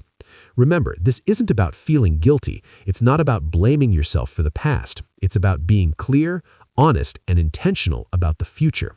We are going to uproot the bad habits and plant new, powerful habits in their place. And that's how you take control of your life. 5 strategies for eliminating bad habits. Your habits are learned. That means they can be unlearned. But first, you need a new game plan. Here are 5 powerful strategies to break free from bad habits and finally steer your life in the direction you want. 1. Identify your triggers. Every bad habit has a trigger. Ask yourself, who am I with when this habit shows up? Where does it happen? What time of day? How am I feeling? Is it stress, boredom, anxiety? Do certain people or places bring it out of you? For example, do you crave sweets at night? Do you drink more when you're with certain friends? Be honest and write down the big 4s. Who, what, where, when. Awareness is the first step to change, but it's just step 1. 2. Clean house. If you want to quit a bad habit, remove the temptation. Want to stop drinking alcohol? Get rid of every bottle. Throw away the glasses too. Want to stop overspending? Unsubscribe from all shopping emails. Cancel those catalogs. Want to eat healthier? Clean out the junk food in your kitchen. Don't bring it into the house, period. You can't rely on willpower. Make it easier to win by cleaning house. 3. Swap it. You don't have to suffer. You can swap bad habits with better ones. For example, I love something sweet after dinner. If there's ice cream, I'll eat a massive sundae. But now I satisfy the craving with just 2 Hershey's Kisses. Sweet tooth satisfied, no treadmill punishment needed. My sister-in-law used to munch on tortilla chips while watching TV. She realized it was the crunch she loved. Now she swaps chips for carrot and celery sticks. Crunchy, but healthy. Find healthier alternatives that still scratch the itch. 4. Ease in. Some habits are deeply rooted. For those, it's okay to ease in slowly. When my wife had to quit caffeine, we didn't go cold turkey. We started with 50% decaf coffee, then full decaf, then decaf tea. Over a month, we weaned off caffeine. No headaches, no crash. Small steps can lead to big change, one day at a time. Or jump in. But sometimes you just need to jump in. I remember water skiing like Rollins. The water was freezing. I dreaded getting in. But once I plunged in, it wasn't so bad. I acclimated quickly and had a blast skiing. Same with habits. Sometimes tiptoeing doesn't work. You need to make the leap. I knew someone who drank all day, every day. One day at a wedding, he saw someone full of energy and life, the complete opposite of himself. At that moment, he decided no more alcohol, cold turkey, and he hasn't touched a drop in 6 years. In business, I've found that small steps don't always cut it. Sometimes you have to go all in. Ask yourself, which habits can I ease into changing and which ones require a bold leap of commitment? Either way, choose a strategy and start moving. The compound effect is waiting to reward your effort. Run a vice check. Let's get one thing straight. I'm not suggesting you cut out every bad thing from your life. Life's little indulgences are fine in moderation, but here's the real question. Are you in control of your vices, or are they controlling you? The vice fast. I have a personal habit. Every few months, I go on a vice fast. I pick one of my vices, coffee, ice cream, wine, movies, and I take a break from it for 30 days. It's my way of checking, am I still the boss here? For example, when I enjoy a glass of wine, I want it to be a celebration of the day, not a way to escape a bad mood. Same goes for ice cream. Am I savoring it as a treat, or is it slowly turning into a nightly addiction? The 30-day challenge. Here's a challenge for you. Pick one vice, something you enjoy in moderation, and go 30 days without it. Maybe it's coffee, Netflix, sweets, social media, online shopping. Test yourself. Are you still in control? If you find it seriously difficult to abstain, that's a sign that habit might be starting to own you. Stay the alpha dog. You want to be the alpha dog in your life, not the other way around. This isn't about punishment. It's about proving to yourself that you're still in charge, that you can enjoy life's pleasures, but only on your own terms. A vice isn't forever, it's just 30 days, but the awareness you gain, that can last a lifetime. 6 powerful techniques to build good habits. Now that we've talked about eliminating bad habits, it's time to plant new, positive habits that will lead you straight to success. Creating a good habit is like planting a tree. You've got to plant it, water it, care for it, and make sure it takes root. Let me walk you through 6 powerful strategies to make that happen. 1. Set yourself up to succeed. You want to make your new habits easy to do. If you join a gym that's 30 miles away, guess what? You'll never go. But if that gym is 5 minutes from your home, you'll have no excuse. If you want to eat healthy, make sure your fridge is filled with good options. If you don't want to binge on junk at work, keep healthy snacks in your desk. The key is simple. Remove obstacles. Make success convenient. 2. Think addition, not subtraction. Don't focus on what you're giving up. Focus on what you're adding in. Montel Williams taught me this. Instead of thinking, I can't eat chocolate or burgers, he thinks, today I get to enjoy a fresh salad, juicy fruits, and grilled veggies. Shift your mindset from sacrifice to abundance. A friend of mine replaced his TV time with playing with his kids and learning photography. Soon, the TV wasn't even a temptation anymore. What can you add to your life that's better than your old habit? 3. Go public. Accountability time. Nothing keeps you more disciplined than telling the world about your new goal. Post it on social media. Tell your family, friends, coworkers. Once you put it out there, you'll feel the responsibility to stay on track. I once helped a colleague quit smoking by putting a big calendar on her desk. Every day she didn't smoke, she'd draw a big red X. Soon, everyone cheered her on. She didn't want to quit on herself or on that wall of red X's.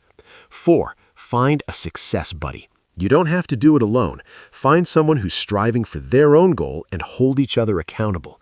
This could be a workout partner, a friend you check in with every week, or a colleague who pushes you to stay disciplined. Every Friday, I have a 30-minute call with my peak performance partner. We share wins, losses, lessons, and keep each other sharp. 5. Competition and camaraderie. We all love a little friendly competition, don't we? I once organized a step count challenge at work. Teams competed to see who could walk the most steps in a month. People who never exercised suddenly started walking 5-6 miles a day, not because they loved exercise, but because of the camaraderie, the competition, the fun. What kind of healthy competition can you create with your friends, family, or coworkers? 6. Celebrate every win. No matter how small the victory, celebrate it. Give yourself daily, weekly, and monthly rewards. A walk in the park, a fun book, a nice dinner, a weekend getaway, anything that keeps you motivated. Don't wait until you hit the final goal to feel good. Success needs to feel rewarding along the way. This will fuel you to keep going all the way to the finish line. Good habits don't stick by accident. They take deliberate focus, patience, and smart strategies. But once they're rooted, they grow into the foundation of your best life ever. Change is hard, and that's fantastic. Here's a little secret. Both successful people and unsuccessful people hate doing the hard stuff. That's right, they both dislike it. The only difference? Successful people do it anyway. They feel the same resistance, the same discomfort, but they push through while everyone else gives up. This is your big advantage. You see, if change were easy, if everyone was transforming their bad habits and achieving their goals, success wouldn't be special. It would be ordinary. But here's the good news. Most people won't do what it takes. And that, my friend, gives you the opportunity to stand out, rise above, and lead the pack.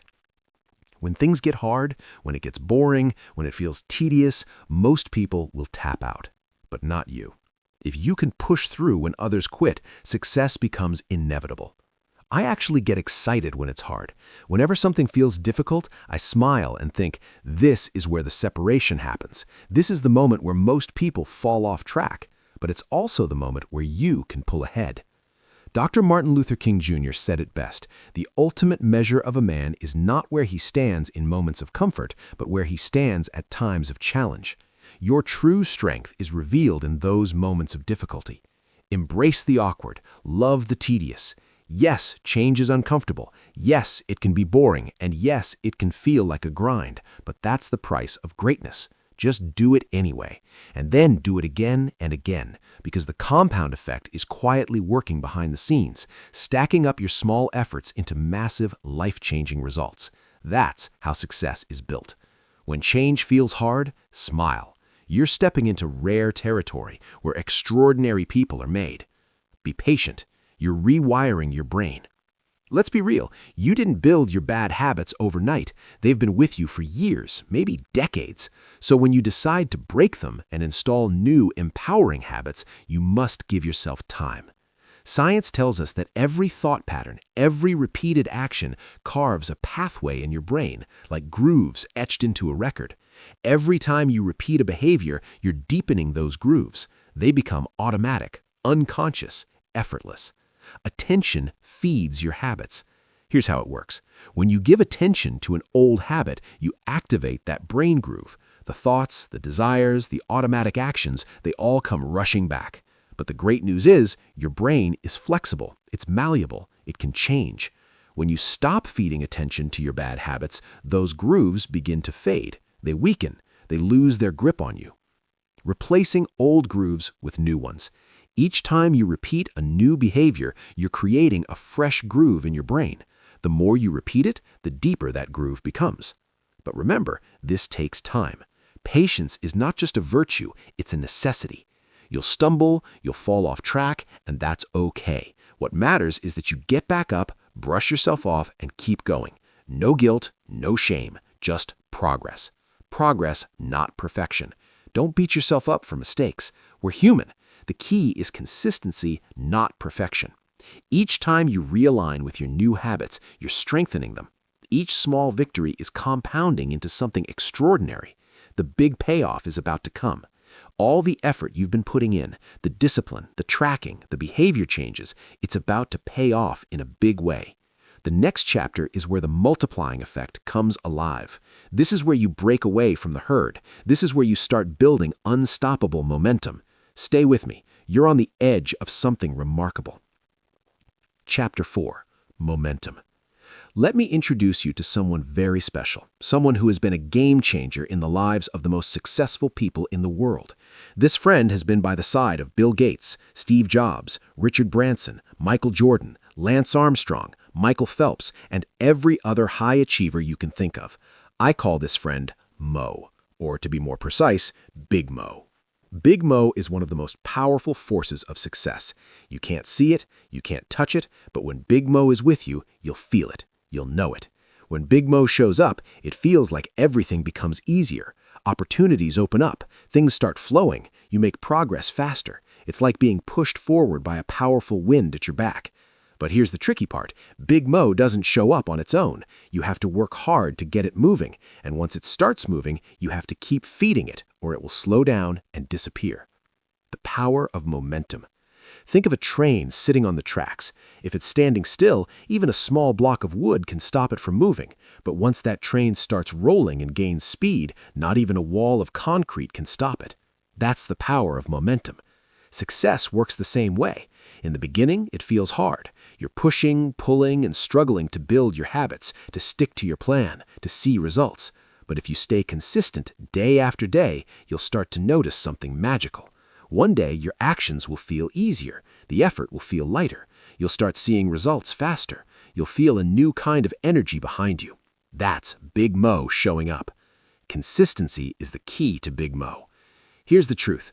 You can't buy momentum. You can't wish for it. The only way to earn Big Mo is through consistent action. Every small decision you make, every small habit you stick to is like adding fuel to the engine of Big Mo. Go to the gym consistently, and after a few weeks, it becomes easier. You feel stronger, more energetic. That's Big Mo. Save a small portion of your income every month, and over time, your wealth will start growing faster. That's Big Mo. Practice a skill every day, and one day it'll feel like second nature. That's Big Mo. But remember, if you stop, Big Mo stops.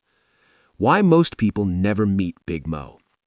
Most people never get to experience Big Mo. Why? Because they give up too early. They start a new habit, a new goal, a new plan, but when they don't see quick results, they stop. They get discouraged and move on to something else. But success doesn't come to those who hop from one thing to another. Success comes to those who stay the course long enough to invite Big Mo into their lives. It's like pumping water from an old hand pump well. In the beginning, you pump and pump, but no water comes out. Most people give up here. But if you keep pumping, eventually the water flows freely and abundantly. And once it's flowing, you don't need to pump as hard. Building momentum in your life. So how do you get Big Mo on your side? Start small, but stay consistent. Don't worry about big leaps. Focus on small daily actions. Be patient. Momentum takes time to build. Trust the process. Don't break the chain. If you skip a day, you lose steam. Protect your momentum fiercely. Focus on the process, not just the results. Enjoy the daily habits. They are the fuel for Big Mo. Remember, once you get momentum going, success will feel effortless. You'll achieve more with less struggle. And once Big Mo is with you, it becomes incredibly hard for anyone to stop you. Darren's personal story, The Power of Momentum. Darren shares his personal story of how momentum changed his life. When he started his real estate business, he faced rejection after rejection. He made countless cold calls with hardly any success. But Darren stayed consistent. Every day he kept making calls, learning, improving. At first, progress was painfully slow, but after months of consistent effort, something shifted. Deals started closing, clients started referring him, success started to snowball. That was Big Mo stepping in. Within a few years, Darren became one of the top real estate agents in his area, not because of one big break, but because of consistent small efforts that built unstoppable momentum. Momentum is always moving, either for you or against you. One final lesson. Momentum doesn't just work for success, it works in all areas of life, good or bad. If you build bad habits like overeating, skipping workouts, or procrastinating, you're also building momentum, but in the wrong direction. And once negative momentum builds up, it's just as powerful, dragging you down, making it hard to change.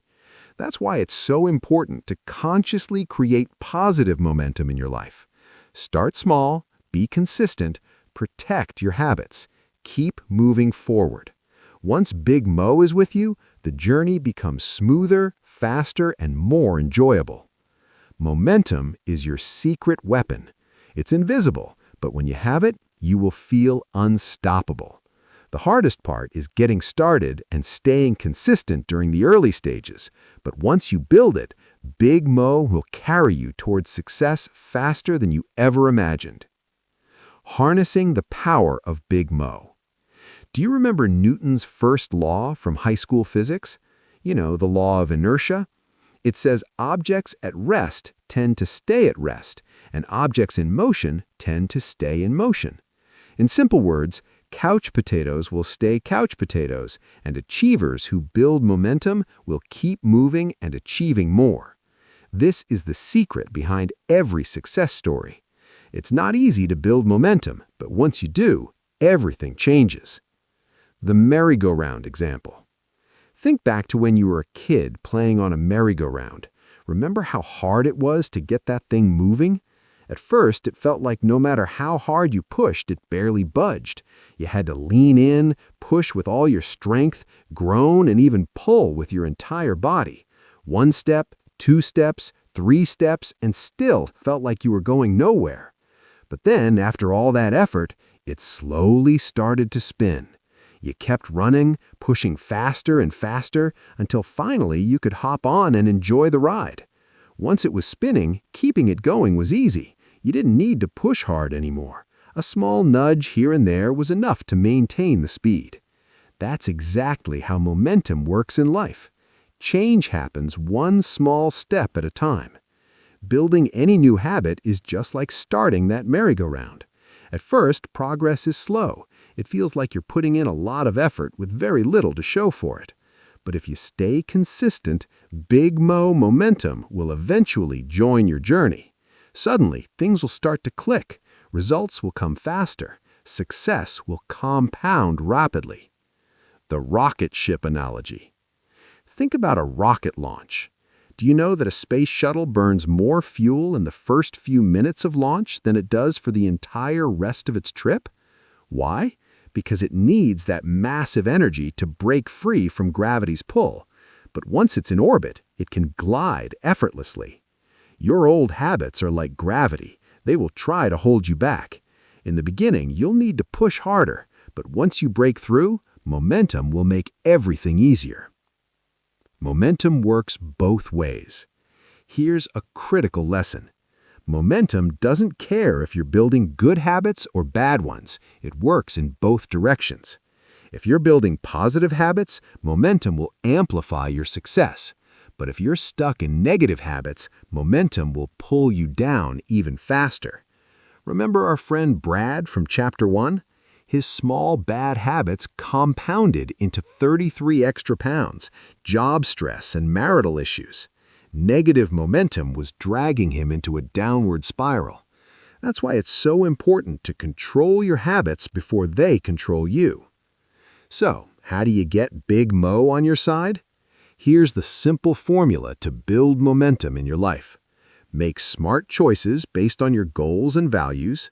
Take consistent small actions every day.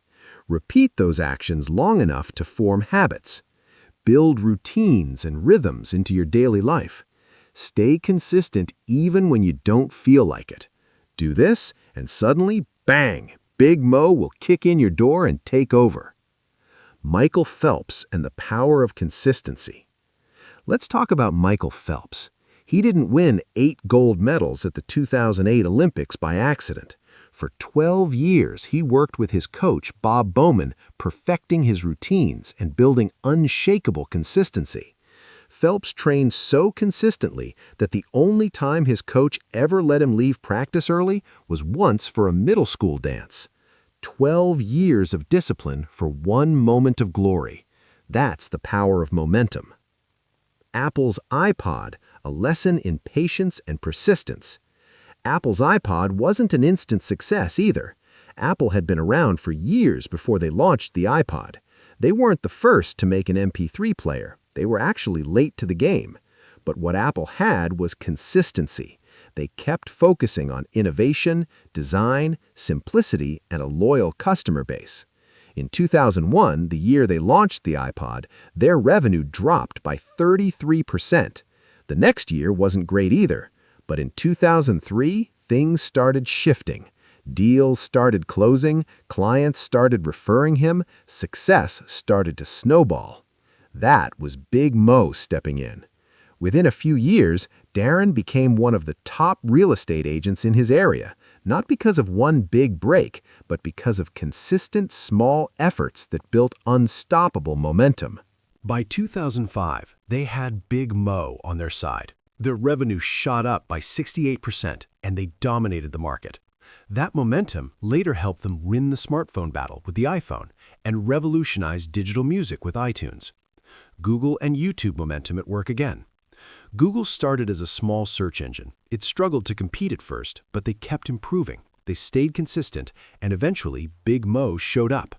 Today, they own over 60% of the search engine market. YouTube had a similar story. When it launched in 2005, it was just another video sharing platform.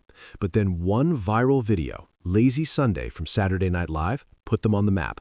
That single moment of momentum changed everything. Google later bought YouTube for $1.65 billion. That's the power of Big Mo. What's the common thread? Michael Phelps, Apple, YouTube, Google. What do they all have in common? They weren't doing anything different after they achieved success. They built small, consistent habits, stayed disciplined, and when momentum showed up, they became unstoppable. Start now. Stay consistent. Momentum is a powerful force, but it doesn't just show up on its own. You have to earn it. You start small, you stay patient, you stay consistent. Then one day, Big Mo shows up, and when it does, success becomes inevitable. Routine power. Have you ever wondered why some of your best intentions fail? You start off excited about a new goal, eating healthy, exercising daily, but after a while, you lose steam. Why does that happen? The reason is simple. You didn't have a system. Without a solid routine to support your new habits, even the best plans will eventually fall apart. Routines, the secret of high achievers. A routine is something you do every day, automatically. You don't think about brushing your teeth, right? Or putting on your seatbelt. You just do it. That's how successful habits are built, through routines. Look at anything you're successful at, and you'll see a routine behind it. These routines help reduce stress and make your actions automatic and effective. So if you want to achieve new goals, you need to create new routines that support them. The bigger the goal, the stronger your routines. Ever wonder why military boot camps are so intense? Why making your bed or polishing your boots is treated like a life or death task? It's because routines build discipline. In just 8 to 12 weeks, these simple routines transform teenagers into mission-ready soldiers. Through constant practice, they learn to perform under chaos and pressure automatically, without hesitation. You might not be in a battlefield, but life throws its own battles at you. Without solid routines, your life can become chaotic, stressful, and unpredictable. Predictable routines equals predictable results. Let's take a look at golfer Jack Nicklaus, one of the greatest golfers in history. Jack was famous for his pre-shot routine. Before every single shot, he followed the exact same sequence of steps. He would line up his club face, adjust his stance, woggle his club, and visualize his target. Only after this entire dance would he strike the ball. During a major tournament, a psychologist timed Jack's routine from the moment he pulled out his club until he hit the ball. The result? His routine never varied more than 1 second from the first tee to the final putt. That's incredible consistency. When routines break, performance suffers. On the flip side, let's talk about Greg Norman at the 1996 Masters. During that tournament, as the pressure increased, Greg Norman's pre-shot routine got faster and faster. He rushed through it. The result? His rhythm broke. His consistency vanished, and so did his chance of winning. Changing his routine under pressure made his performance unpredictable. The same thing happens to football kickers. Without their pre-kick routine, their accuracy significantly drops. It's not because they forgot how to kick, it's because they're out of rhythm. Routines center you. Even pilots with thousands of flight hours go through their pre-flight checklist before every flight, without exception, not just for safety, but to center themselves mentally and prepare for top performance. Routines aren't just about actions, they're about mindset. High achievers live by routines. Every high achiever, every successful entrepreneur, athlete, or leader has routines that regulate their daily disciplines. That's the difference between people who succeed consistently and those who only succeed occasionally. Routines are what separate the extraordinary from the ordinary. Without routines, you're relying on willpower, and willpower fades. With routines, your actions become automatic. So, how do you create effective routines that support your goals? Step 1. Decide which habits you want to implement. Look at your goals. What behaviors do you need to add? What bad habits do you need to remove? Step 2. Design your routine intentionally. Be like Jack Nicklaus. Create a specific sequence of steps that prepares you for success. Step 3. lock it in place. Once you design a morning routine, for example, treat it like it's carved in stone. No negotiations, no excuses. Step 4, if interrupted, start over. If life throws a distraction at you, go back to the start of your routine. Anchor yourself. This builds discipline and strengthens the foundation for the day's performance. Routines are your launch pad. Here's the truth. A daily routine built on good habits is the most powerful weapon you have. It's what turns dreams into results. It's what keeps you grounded when life gets chaotic. It's what transforms small efforts into massive achievements. Design your routines carefully, protect them fiercely, execute them daily, and soon success will become your default setting. Bookend your days. If you want to become world-class in anything you do, you need to build world-class routines. But here's the challenge. You can't always control what happens in the middle of your day. Unexpected calls, sudden emergencies, distractions, life happens. However, there are 2 times in your day that you can almost always control: the beginning and the end. That's why successful people bookend their days with powerful routines. Why morning and evening routines are critical. Think of your day like a sandwich. The bread, the top and bottom, is what holds everything together. Even if the middle gets messy, a strong foundation on both ends keeps everything intact. That's what morning and evening routines do. They give your day structure and stability, no matter how chaotic the middle gets. Start your day with intention. Let's start with the morning. How you begin your day sets the tone for everything that follows. If you wake up late, check your phone, and rush into the day, you're already playing defense. But if you start your day with a deliberate routine, you take control. For me, It starts with reviewing my goals. I remind myself of what I'm working towards. This aligns my mindset with my mission. Then I dive into a few key behaviors, reading something positive, getting some physical movement, and planning out my top priorities. This simple routine ensures that no matter what surprises come later, I've already set the right momentum. End your day with reflection. Now let's talk about the evening. At the end of the day, I go through a shutdown routine to reflect and reset. I review what I accomplished. I note what could have gone better. I realign myself with my goals. I also take time to plan for the next day. This helps me clear my mind and sleep with a sense of direction and calm.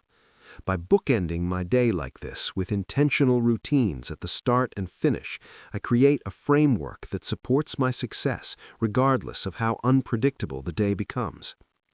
Design your own bookends. The routines that work for me might not be perfect for you, but the principle remains the same. Start your day with intention, end your day with reflection. You don't need a complicated schedule, just a few simple actions that anchor you in your goals and values. When you control the start and end of your day, you give yourself the power to stay grounded and focused no matter what challenges show up in between. Protect your bookends. Think of morning and evening routines as sacred time. They're your chance to reset, refocus, and realign with your bigger vision. You might not win every battle during the day, but if you win your mornings and your evenings, you'll win the war over time. Success is built in these small, consistent bookends. Rise and shine. Let me share with you a morning routine that has completely transformed my life. It's my personal version of Jack Nicklaus's pre-shot routine. It sets me up for a productive, focused, and intentional day. Every single day, my morning ritual, locked in. My alarm goes off at 5 a.m. Okay, sometimes it's 5:30 a.m. I'm human too. I hit the snooze button. Now here's a fun fact. The snooze on an iPhone gives you exactly 8 minutes. Why 8? I have no clue. Ask Steve Jobs. But I use these 8 minutes for 3 powerful mindset exercises. The 8-minute mind reset. First, I think about all the things I'm grateful for. Starting the day with gratitude shifts your entire mindset to abundance. When you begin your morning feeling thankful, the world responds to you differently. Second, I send love to someone. This might sound a little strange, but it's powerful. I pick a person, anyone, and I mentally send them love. It's like a mental love letter. I wish them happiness, success, peace, everything good. When you give love, you attract more love into your life. Third, I focus on my number one goal. I ask myself, what are 3 things I can do today to move closer to that goal? At the time of writing, my top goal was to deepen the love and connection in my marriage, so every morning I'd plan 3 actions to make my wife feel loved and appreciated. Morning movement and mind fuel. Once I'm up, I head straight to the kitchen and brew a fresh pot of coffee. While the coffee is brewing, I do 10 minutes of stretching, a little trick I learned from Dr. Oz. Years of weightlifting had made me stiff, so stretching needed to become part of my routine. I found the perfect slot. Stretch while the coffee brews. After stretching, I pour my coffee and settle into my comfy leather recliner. I set my iPhone timer for 30 minutes, not a minute more, not a minute less, and I read something positive, instructional, or inspiring. Focused work, no distractions.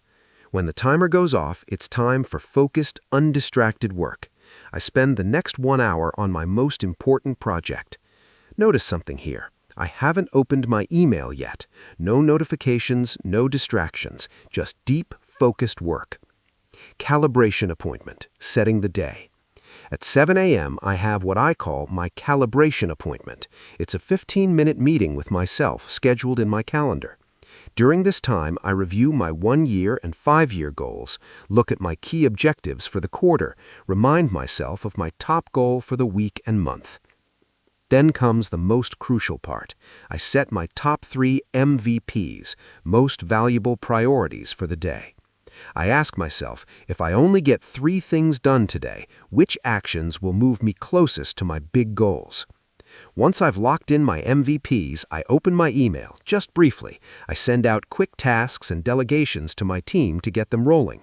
Then I close email and get back to working on my MVPs. Why this routine matters.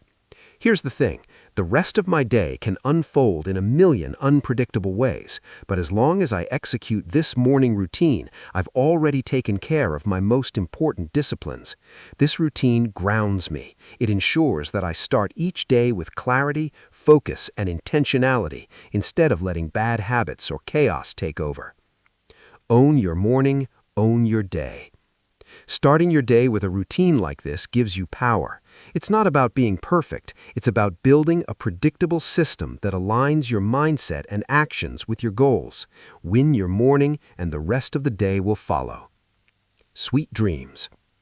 Let's talk about the other bookend of your day, your evening routine. You see, the way you end your day is just as important as how you start it.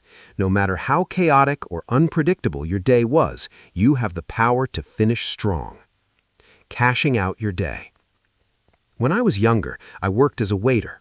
At the end of every shift, before I could go home, I had to cash out. That meant turning in all receipts, credit card slips, and cash. Everything had to balance, or else there was trouble. I apply that same principle to my day. Before I wrap up, I cash out by asking myself, how did today go compared to my plan? What tasks do I need to carry over to tomorrow?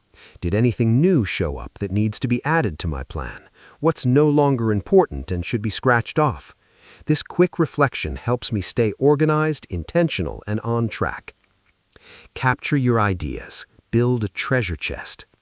Another thing I never miss is journaling my ideas and insights.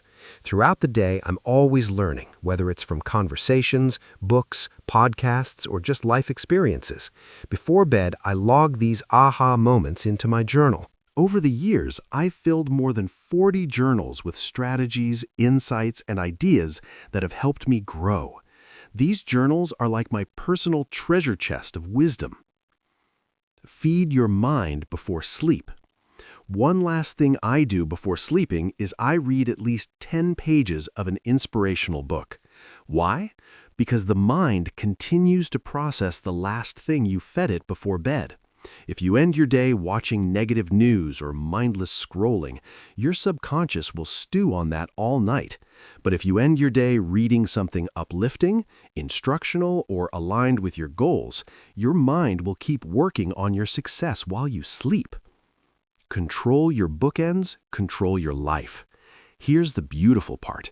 Even if all hell breaks loose during the middle of the day, if you've locked in strong morning and evening routines, you're still in control.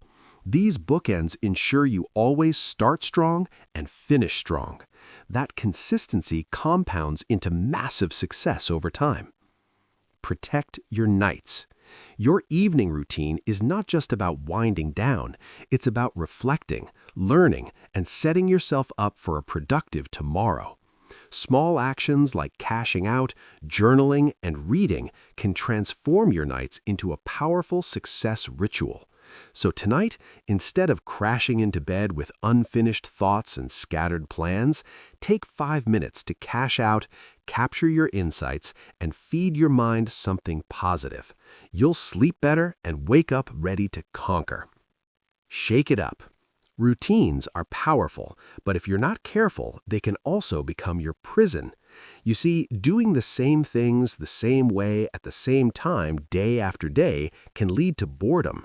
You stop growing, you lose excitement, and worst of all, Big Mo disappears. Why you need to interrupt your routines. Let me give you a simple example. When I work out with weights, if I follow the same routine for weeks, same exercises, same order, same tempo, guess what happens? Nothing. My body adapts. Progress plateaus. I get bored, I lose passion, momentum, gone. That's why it's so important to shake things up. Changing your routine challenges your body, your mind, and your spirit. It refreshes your experience and reignites your energy. Inject adventure into your life. Right now, I'm on a mission to add more adventure into my life. I set small challenges for myself, weekly, monthly, and yearly goals where I push myself to do something new. It's not always something huge or life-changing. Sometimes it's as simple as trying a new type of food, taking a class I've never considered before, visiting a new destination, joining a club to meet different people. These small shifts keep life exciting. They wake me up from autopilot and they open doors to fresh perspectives and opportunities. Check your routines. Are they still working? Here's a question for you. Look at your current routines. Are they still energizing you? Are they still producing powerful results? Or have they become same old, same old? If something that used to fire you up now feels dull, it's time to shake it up. You don't need to abandon your routines completely. Just add a twist.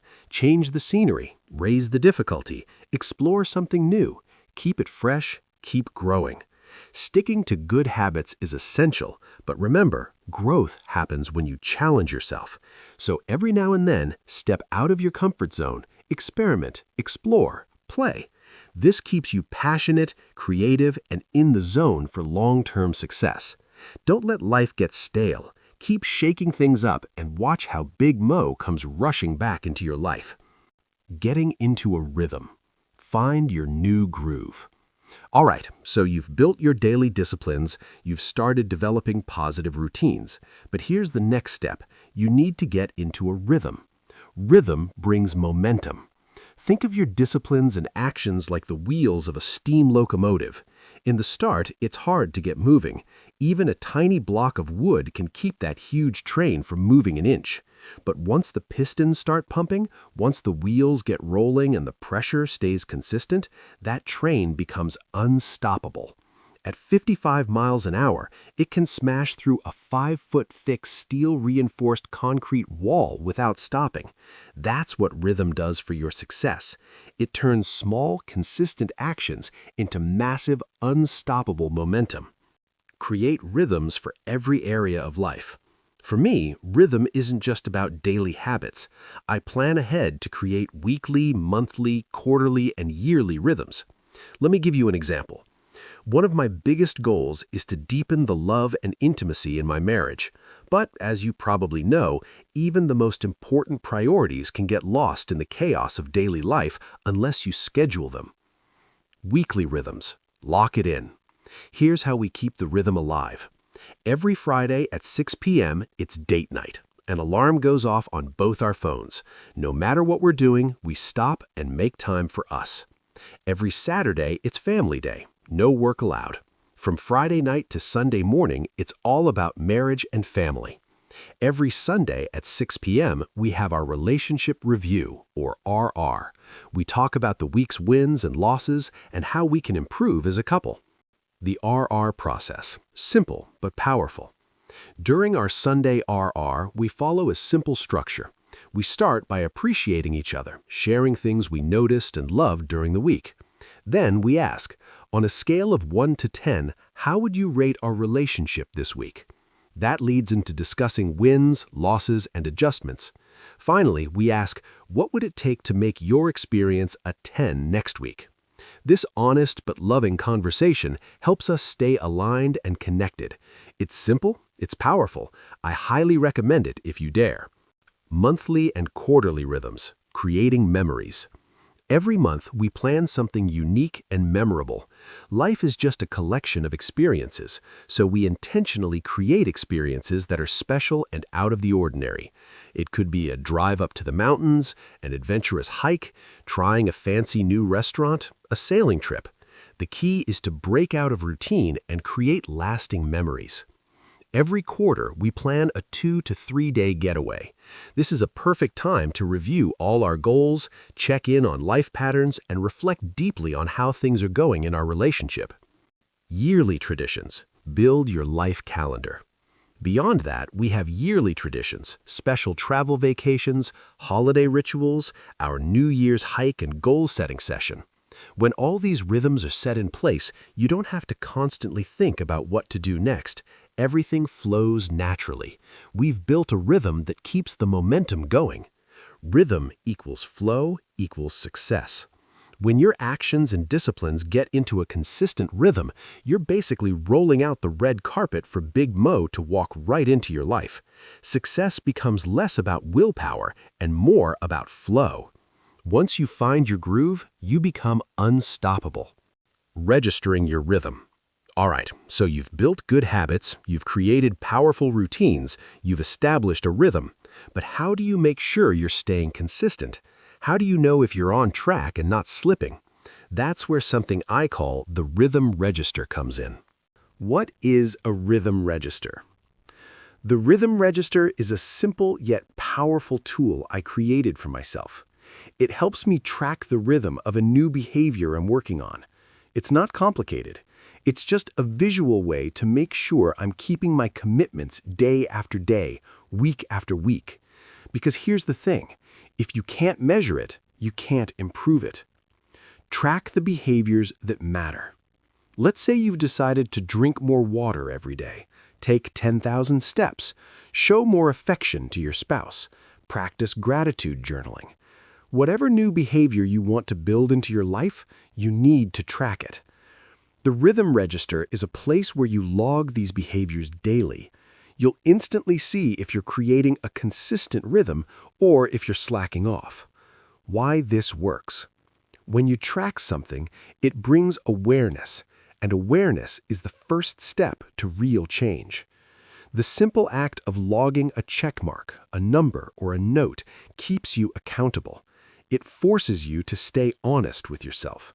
Plus, seeing your progress builds confidence, and when you start stacking small wins, Big Mo kicks in. What gets measured gets managed. So if you're serious about developing a new behavior, don't leave it to chance. Track it, measure it, register your rhythm. That's how you go from intention to action to success. The rhythms of life. When people start something new, they almost always overdo it. They go all in too fast, too hard, and they burn out. Excitement is good, but sustainability is better. Look, I want you to feel excited about setting up a rhythm for success, but here's the real key. You need a plan that you can absolutely, positively do for the long term. Not just this week, not just this month. I'm talking about a rhythm you can sustain for the rest of your life. The compound effect needs time. The positive results you're after, the true compound effect, only happen when you make smart choices and repeat them consistently over time. You don't win by doing a lot for a short burst. You win by doing a little day in, day out over the long haul. The common mistake, doing too much too soon. Let me tell you a story. A friend of mine, we'll call him Richard, saw a photo of himself I posted on Twitter. He decided right then and there, I'm getting in shape. This was a big lifestyle shift for Richard. He sat at a desk for 12 hours a day. He avoided bending down just to grab a dish. He hated exercise. But now he was fired up. He joined a gym, he hired a personal trainer, and he started working out 2 hours a day, 5 days a week. I told him, "Richard, that's a mistake. You won't be able to keep that up. You're setting yourself up for failure." But he pushed back. "No, I've changed. I'm committed. I want abs." "What's your real goal?" So I asked him, "What's your real goal?" He said, "I want to be trim. I want to be healthy." Why? "I want vitality. I want to be around to see my kids have kids." Bingo. That's his true motivation. He wasn't in it for six-pack abs. He was in it for the long haul. Don't design for bikini season. Design for life. I told Richard, "Okay, you've convinced me, but your plan is unrealistic. Here's why. In a few months, life will get busy. He'll say, 'I don't have 2 hours to work out today, so I guess I won't go.' Then 2 days missed becomes a week missed. Soon it's over. Build a rhythm you can sustain." So I advised him, do your 2 hours a day, 5 days a week, but only for the first 60 to 90 days. That's just to build momentum. After that, scale down to 1 hour or 1 hour 15 minutes 4 days a week. Sustain that for another 60 to 90 days. Eventually transition to a rhythm of 45 minutes to 1 hour 3 to 4 times a week. That's a program you can maintain for the next 50 years, not just 5 months. The hard truth about success. Consistency is the critical ingredient of success. Anyone can go hard for a short time, but the real winners, the ones who see the compound effect work its magic, are those who set up a rhythm they can stick to for life. Pace yourself to win. So, when setting up your success rhythm, ask yourself, can I keep this up for the next 5, 10, 20 years? If not, adjust. Start smaller. Focus on what's sustainable, because success isn't a sprint, it's a rhythm. The power of consistency. If there's one superpower that gives me an edge over others, it's not talent, it's not intelligence, it's not even hard work, it's consistency. Consistency, the ultimate competitive advantage. Let me tell you, nothing kills Big Mo faster than a lack of consistency. You can be smart, passionate, ambitious, but if you're not consistent, you're going nowhere. It's consistency that transforms good intentions into real results. A simple analogy, the flight from LA to New York City. Imagine this, you and I are both flying planes from Los Angeles to New York City. But here's the catch, you are flying at 500 miles per hour, blazing fast, but you stop and land in every single state along the way. I, on the other hand, fly at a modest 200 miles per hour, but I never stop. I fly straight through. Who's going to reach New York first? I will, by a landslide. Why? Because stop and go is a killer. Every time you land, you lose time. Every time you stop, you burn fuel starting back up again. It doesn't matter how fast you fly in bursts. The start, stop cycle destroys your momentum. It drains your energy, it saps your motivation, and eventually you run out of fuel. Slow and steady wins the race. Meanwhile, I just keep going. No bursts of speed, no flashy takeoffs, but I don't stop. Even at a slower pace, I'm making steady, uninterrupted progress. The real secret is small, consistent actions over time. That's how success works in real life. It's not about giant leaps. It's not about random bursts of effort. It's about doing small, smart actions consistently over a long period of time. It's boring, it's unsexy, but it works. Commit to consistency. So, if you're serious about reaching your goals, make consistency your best friend. It will take you further than talent. It will outlast motivation. It will beat anyone who relies on speed without staying power. Consistency is what keeps Big Mo on your side. The pump well. Let's talk about what really happens when you slack off on your routines. It's not just missing a workout or skipping a prospecting call or postponing date night one Friday. No, it's much bigger than that. You're not just losing the small results of that single missed action. You're losing something far precious: momentum. The hand-pumped water well analogy. Picture this. You're standing next to an old-school hand-pumped water well. The water you want is buried deep underground. To get it, you've got to pump that lever again and again to create the vacuum that pulls the water up. You pump, and what do you see? Nothing. Most people give up here. They think this is pointless, it's not working, and they walk away empty-handed. The few who persist, but the wise ones, they keep pumping, and after a while, a few drops of water appear. But even then, most people quit. All that work for a few lousy drops. But those who persevere, they keep pumping, and suddenly the stream bursts forth. Water starts flowing freely. Now you don't have to pump as hard. You just need to keep pumping steadily to maintain the flow. The cost of inconsistency. But here's the catch. If you stop pumping for too long, the water doesn't stay at the top waiting for you. It drops back down. And when you come back, you're back to square one. You'll have to pump furiously just to get those few drops again. That's exactly how life works. Stop and go kills momentum. You get excited about a new project. You go hard for a few weeks. Then life gets busy. You slack off. You're making prospecting calls daily until you get a few deals. You're doing date nights until Netflix starts winning again. You're working out until life happens. Every time you stop, you kill Big Mo. Momentum. It's not just a pause, it's a reset, and starting over is exhausting. Be the tortoise, not the hare. Winning is about pace, not sprints.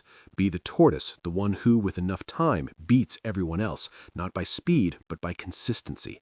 Positive habits, right choices, applied daily without fail. That's how you win. Protect your momentum. Every skipped action isn't just a small loss, it's a crack in your momentum. Protect it, cherish it, because once you lose it, getting it back is a painful uphill climb.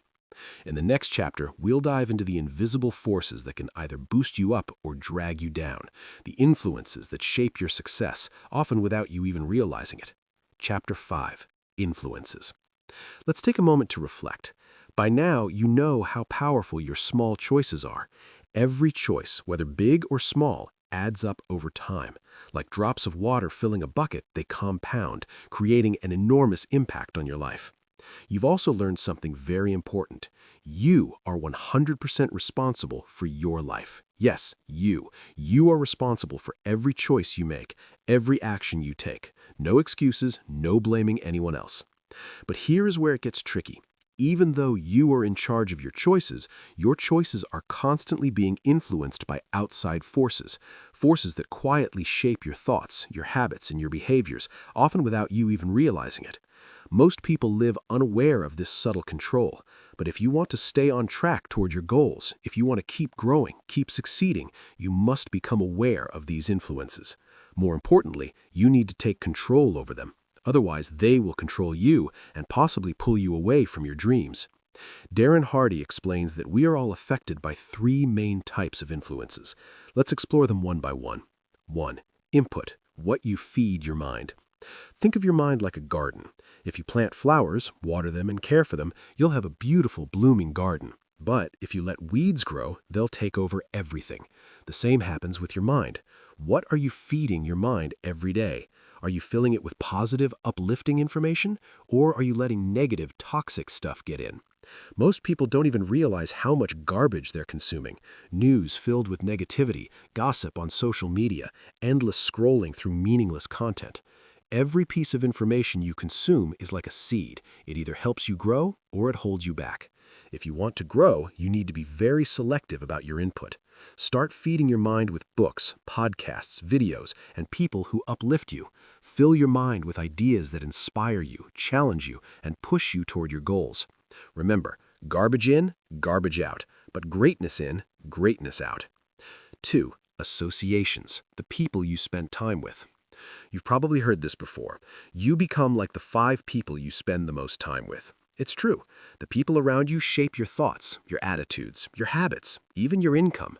If you hang out with lazy, negative people who complain all the time, their mindset will slowly rub off on you. You might not notice it immediately, but over time, it will affect your actions and decisions. On the other hand, if you surround yourself with positive, ambitious people who challenge you, encourage you, and push you to be better, you'll naturally rise to their level. Darren Hardy calls this the association effect. He suggests you categorize your relationships into 3 groups. Disassociation, people you need to cut off. These are toxic, negative people who drain your energy and pull you down. Limited association, people you need to spend less time with. Maybe they're not bad people, but they don't align with your goals. And expanded association, people you need to spend more time with. These are your role models, mentors, and peers who inspire you to grow.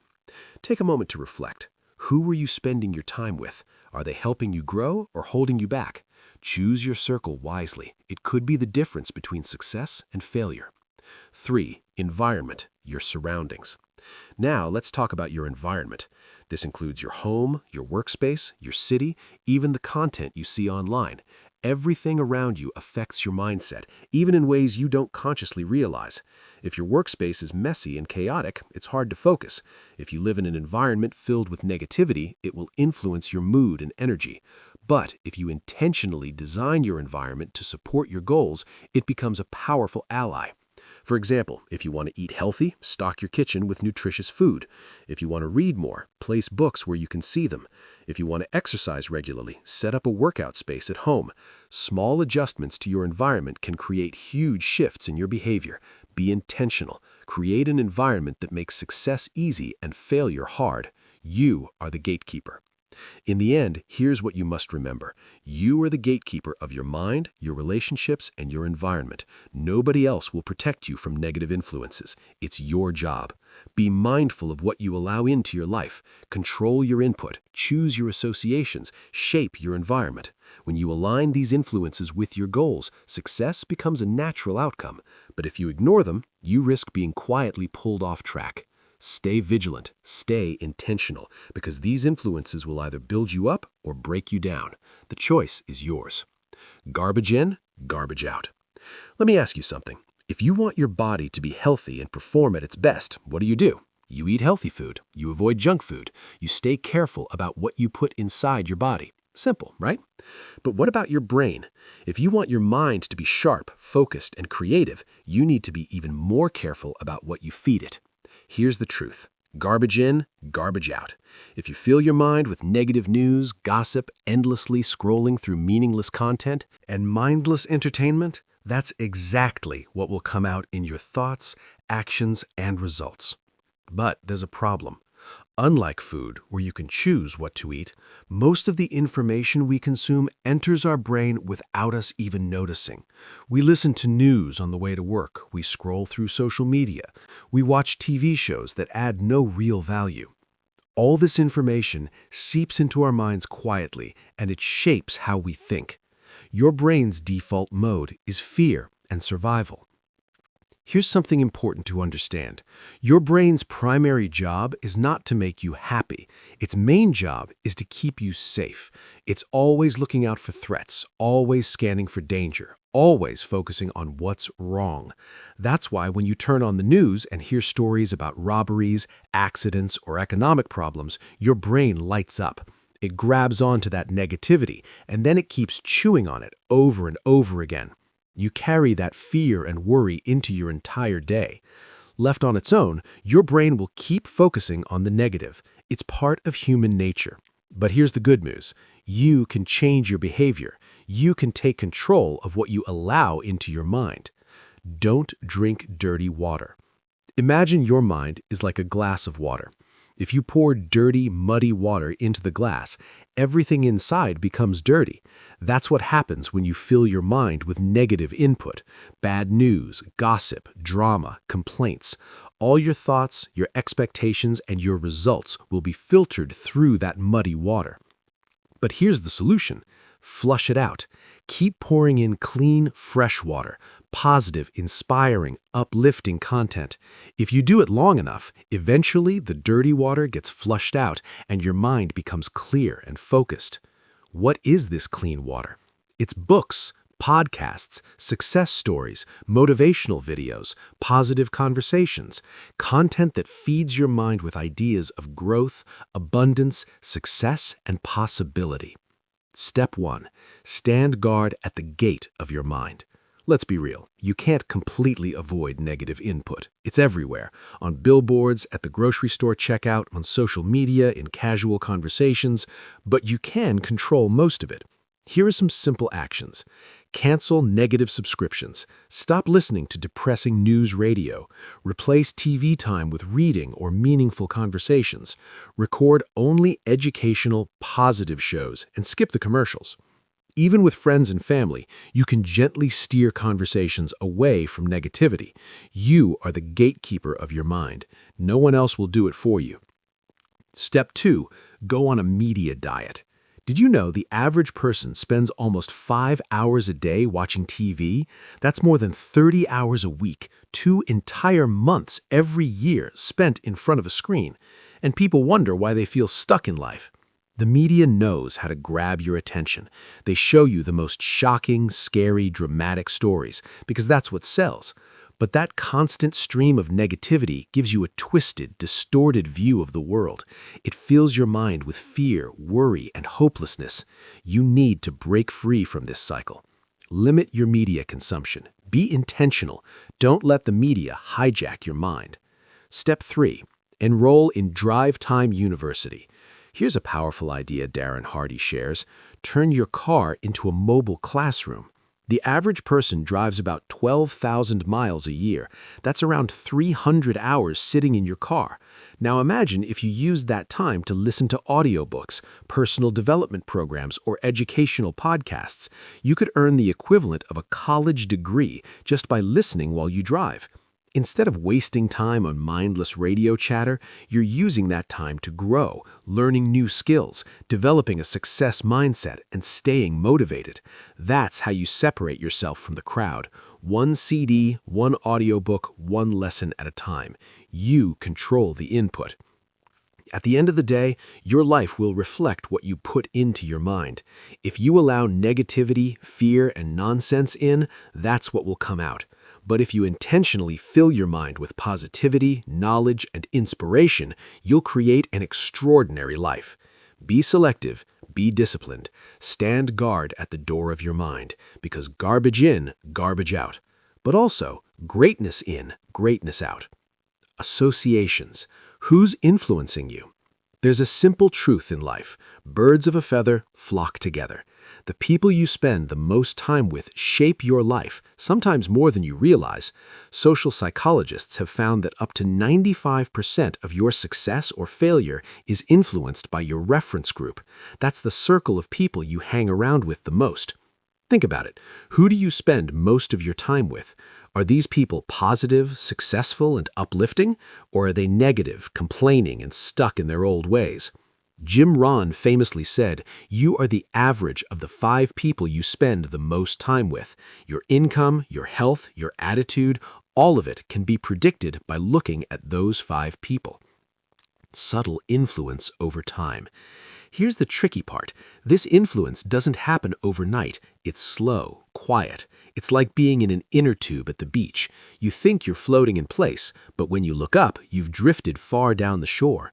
Your friends' habits will slowly become your habits. Their conversations become your conversations. Their mindset becomes your mindset. If your friends always order greasy food and extra drinks, soon you'll be doing the same.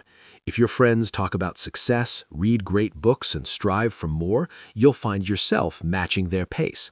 You cannot hang around negative people and expect to live a positive life. Take inventory. Who are your 5? Here's a challenge for you.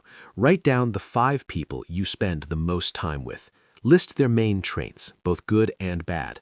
What's their average income? How's their health? What's their attitude like? Are they growing or stuck? Look at that list and ask yourself, is this who I want to become? If the answer makes you uncomfortable, it's time to make some changes. 3 types of associations. Jim Rohn taught Darren Hardy a powerful way to manage relationships. You need to sort people into 3 categories. 1. Disassociations, people you must cut off. These are toxic, negative influences that drag you down. It might be a difficult decision, but it's necessary. You wouldn't let your kids hang around bad influences, so why allow it for yourself? It's hard. People will resist. They may accuse you of changing or being selfish, but it's not about them. It's about protecting your future. Their discomfort is a reflection of their own guilt and fear. Stay strong. You have to be willing to let go of relationships that no longer serve you. 2. Limited associations. People you see in small doses. These people are okay in small doses. You can spend 3 minutes with them, maybe 3 hours, but not 3 days. Their influence is real, so be intentional about how much time you give them. Even with family, you can limit how much energy you invest. Don't let anyone's negativity cloud your vision. 3. Expanded associations. People you want to emulate. These are the people who inspire you, people who are already living the kind of life you dream of. Seek them out, spend more time with them, learn from them. Join groups, clubs, events, and organizations where these people gather. Even if you can't meet them in person, you can absorb their wisdom through books, podcasts, and videos. Darren Hardy shares how he spent thousands of hours with his mentor, Jim Ran, mostly through audio programs. You can do the same with any mentor you admire. Find a peak performance partner. Here's another powerful strategy. Find an accountability partner.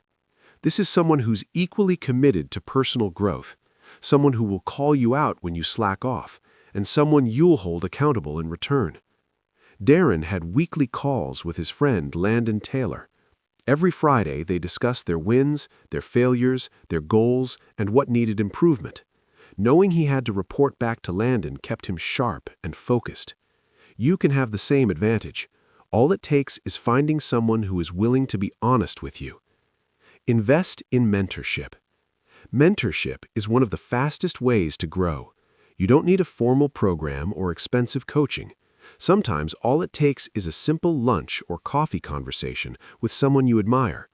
Successful people are often willing to share their wisdom as long as you respect their time. Mentorship is a two-way street. Be open to learning, to feedback, and to being molded by their insights. As John Wooden said, mentoring is your true legacy. It is why you get up every day. Build your personal board of advisors. Here's a pro tip. Create your own personal board of advisors. These are people you respect, admire, and want to learn from. Reach out to them regularly.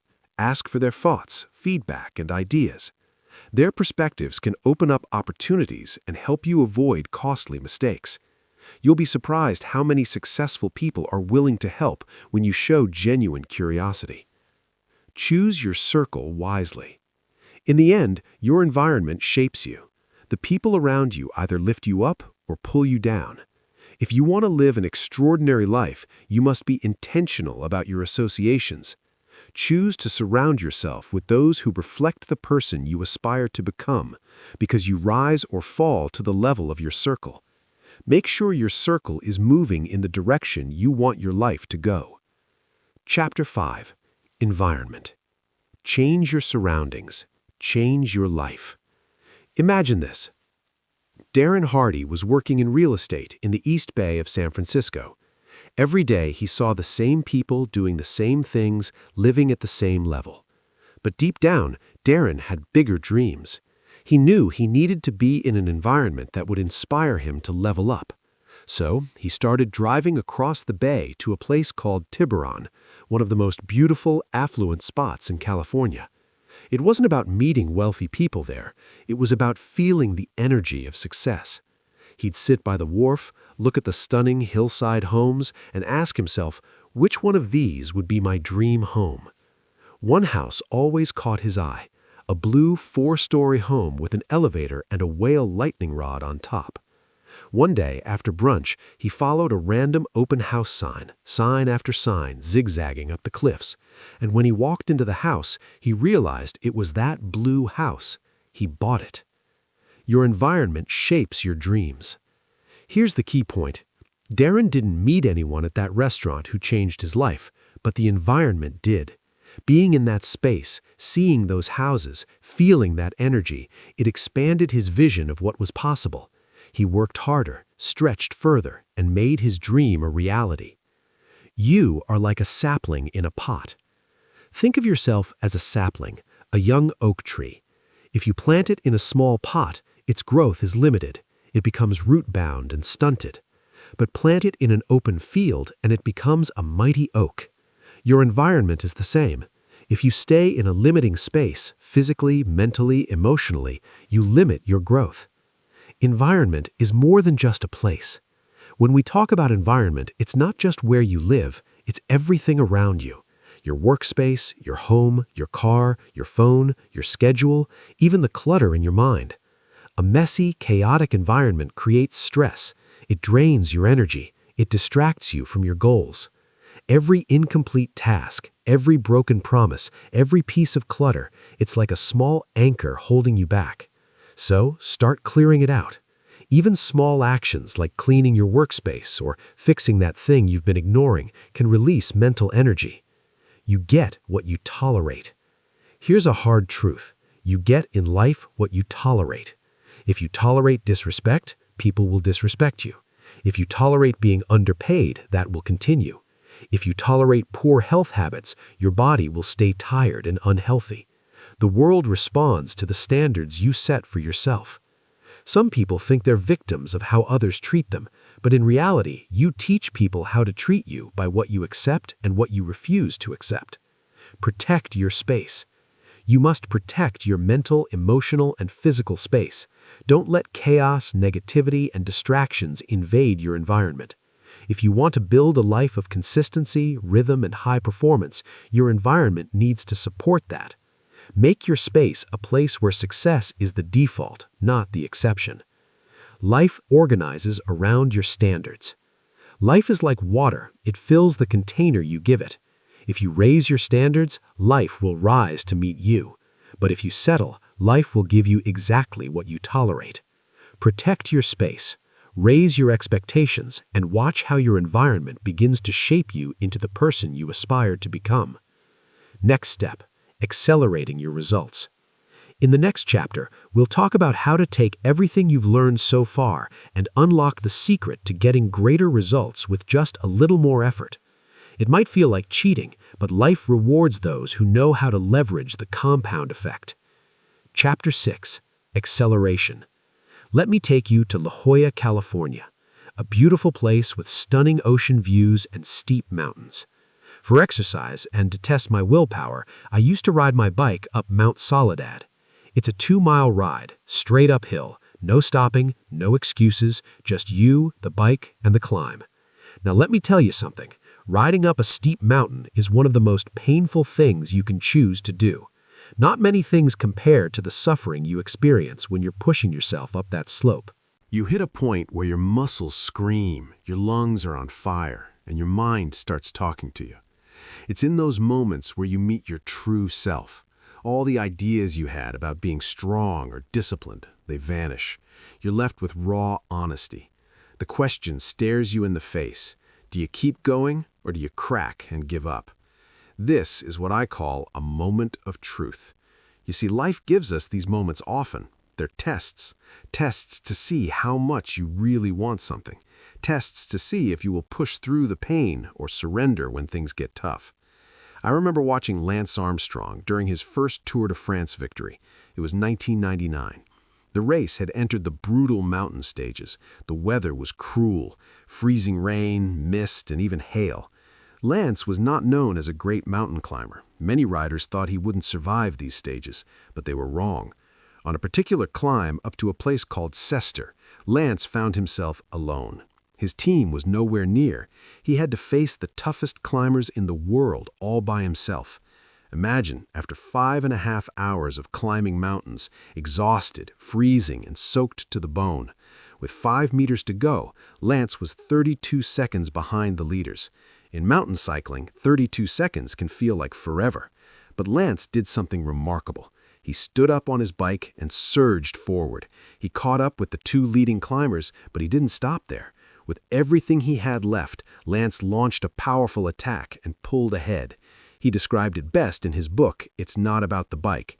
He said, "When you open a gap and your competitors don't respond, it tells you something. They're hurting. And when they're hurting, that is when you take them." Despite the pain, despite the exhaustion, Lance kept pushing. No one could catch him. He won that stage. And eventually, he won the entire Tour de France. Why am I telling you this? Because this chapter is about acceleration. It's about those critical moments when you decide who you are. It's about pushing through even when everything inside you wants to quit. Now here's the truth. The compound effect is always working. Every little action you've taken, every effort, every practice session, every late night you spent studying, they all add up. When you stay consistent, life will eventually hand you a moment of truth. And when that moment comes, you will be ready. You'll be able to push through barriers, rise above your competition, and surprise everyone, even yourself. You'll realize that all those small steps done over and over gave you the strength to seize the opportunity. Growth doesn't happen in easy moments. Improvement doesn't come when things are comfortable. It happens when you are in pain, when you are tired, when you are at the edge. Those are the moments where you either step forward or shrink back. Most people stop when they feel discomfort, but high achievers, they know that discomfort is the signal to keep going. That's when breakthroughs happen. Here's a powerful lesson. You don't build character in the easy moments. You reveal it in the hard ones. But there's more. One of the smartest ways to accelerate your success is always to deliver more than expected. Go beyond what people ask for. Do more than what's required.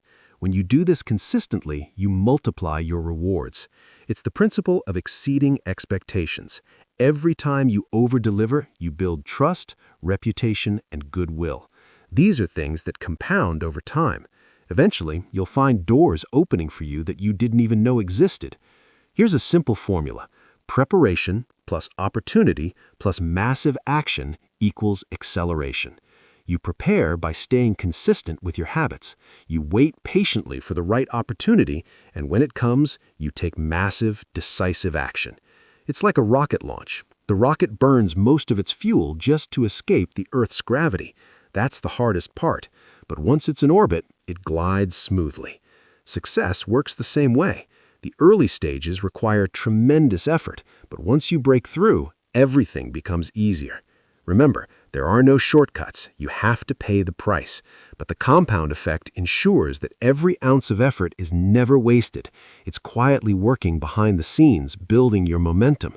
And then, when your moment of truth arrives, you will be unstoppable. Moments of truth. There's a powerful line from Lance Armstrong's autobiography. He writes, "There is a point in every race when a rider meets his real opponent and realizes it's himself." That's such a deep truth, isn't it? In life, in business, in every struggle, the opponent isn't out there, it's inside. Lance talks about how in his most painful moments on the bike, he becomes curious. He wonders, how will I respond? Will I find my weakness and give in? Or will I reach deep and discover my true strength? We all face these moments. I faced them daily when I was in real estate. Driving to meet a potential client after getting rejected by the last one, my mind would start coming up with excuses. Maybe I should skip this call. Maybe it's not a good time. I'd be canvassing a neighborhood, and suddenly the dogs would start barking, or the sky would turn dark with rain clouds. Or during cold calling time between 5 and 9 p.m., I'd get scolded for interrupting someone's dinner or TV show. And let me be honest with you, I was always tempted to stop, to take a break, to go back to the office, to grab a glass of water. But every time I hit that mental wall, I reminded myself, my competitors are feeling the same thing right now. If I keep going, even when it's hard, I will be ahead of them. These were my moments of truth, moments where success is forged, not during easy times when I'm just keeping pace with the crowd, but in the tough moments when most people stop. It's not about whether you reach the wall or not. It's about what you do after you hit the wall. Lou Holtz, the legendary football coach, understood this well. In one game, his team was losing 42-0 at halftime, but Lou didn't scold them. Instead, he showed them highlight reels of players making second efforts, diving for tackles, blocking harder, going the extra inch. He told his team, everyone gives their best on every play. That's expected. But what wins games is the extra effort after you've done your best. That's why you're on my team. That team came back and won the game in the second half. That's how victories are earned. Think about Muhammad Ali. October 30th, 1974, the legendary Rumble in the Jungle. Almost no one believed Ali could defeat George Foreman. Foreman was a powerhouse. He had knocked out Joe Frazier and Ken Norton in just the second round. But Ali had a strategy. He knew Foreman was strong but lacked endurance. Ali invented the rope and dope. He leaned on the ropes, protecting his face while Foreman threw hundreds of punches. Round after round, Ali absorbed the blows, waiting. By the 8th round, Foreman had hit his wall. He was exhausted. That's when Ali struck, delivering a combination punch that floored Foreman and reclaimed the heavyweight title. Do you see the pattern here? Hitting the wall is not an obstacle, it's an opportunity. Let me take you back to Lance Armstrong's second Tour de France. Earlier that year, he had crashed on a wet mountain road. The crash left him with a concussion and a broken vertebrae. Now, as fate would have it, the tour returned to the same mountain, and once again, it was raining. But Lance's mindset was different. He said, "This is perfect attacking weather because I know the others don't like it. I believe nobody in the world is better at suffering than me." That's a mindset shift. He turned his pain into his advantage. That day, Lance won his second Tour de France. Do you see the pattern here? Hitting the wall is not an obstacle, it's an opportunity. Lance Armstrong said about the fear of crashing again, "I'm looking forward to thrashing out with him in real time." That's a mindset shift. He turned his pain into his advantage. That day, Lance won his second Tour de France. You see, when conditions are perfect, sun is shining, no distractions, no problems, everyone performs well. But when things get tough, when problems arise, when distractions pull at you, that's when you get to prove your worth. That's when you separate yourself from the average. Jim Rohn, my mentor, used to say, "Don't wish it were easier, wish you were better." And that's the truth. Every time you hit the wall, whether it's in your daily disciplines, your routines, or your consistency, it's a signal. It's life's way of saying, this is the moment where you leave your old self behind and step into a stronger, more powerful version of you. Scaling that wall, pushing through when it's difficult, that's where victories are made. That's where champions are born. Multiplying your results. I want to share something exciting with you today. We've talked about how small, simple disciplines repeated consistently will eventually compound into big, life-changing results. But here's a powerful thought. What if you could speed up that process? What if you could multiply your results, not just add to them? Wouldn't you want to know how? Well, I'm going to show you exactly how just a little bit of extra effort can explode your outcomes beyond what you ever imagined. Let's take a simple example. Weight training. Imagine your workout plan says you need to do 12 repetitions of a certain exercise. You do the 12 reps, and that's great. You've done what's expected. And if you stay consistent, this effort will compound and give you results over time. But what if after those 12 reps, even when you feel like you can't go on, you push out another 3 to 5 reps? Yes, it will hurt. Yes, it will be uncomfortable. But here's the truth. Those extra reps will multiply the impact of your workout. You see, the first 12 reps got you to your limit, but the real growth happens in the reps after you hit that wall. This principle applies everywhere in life.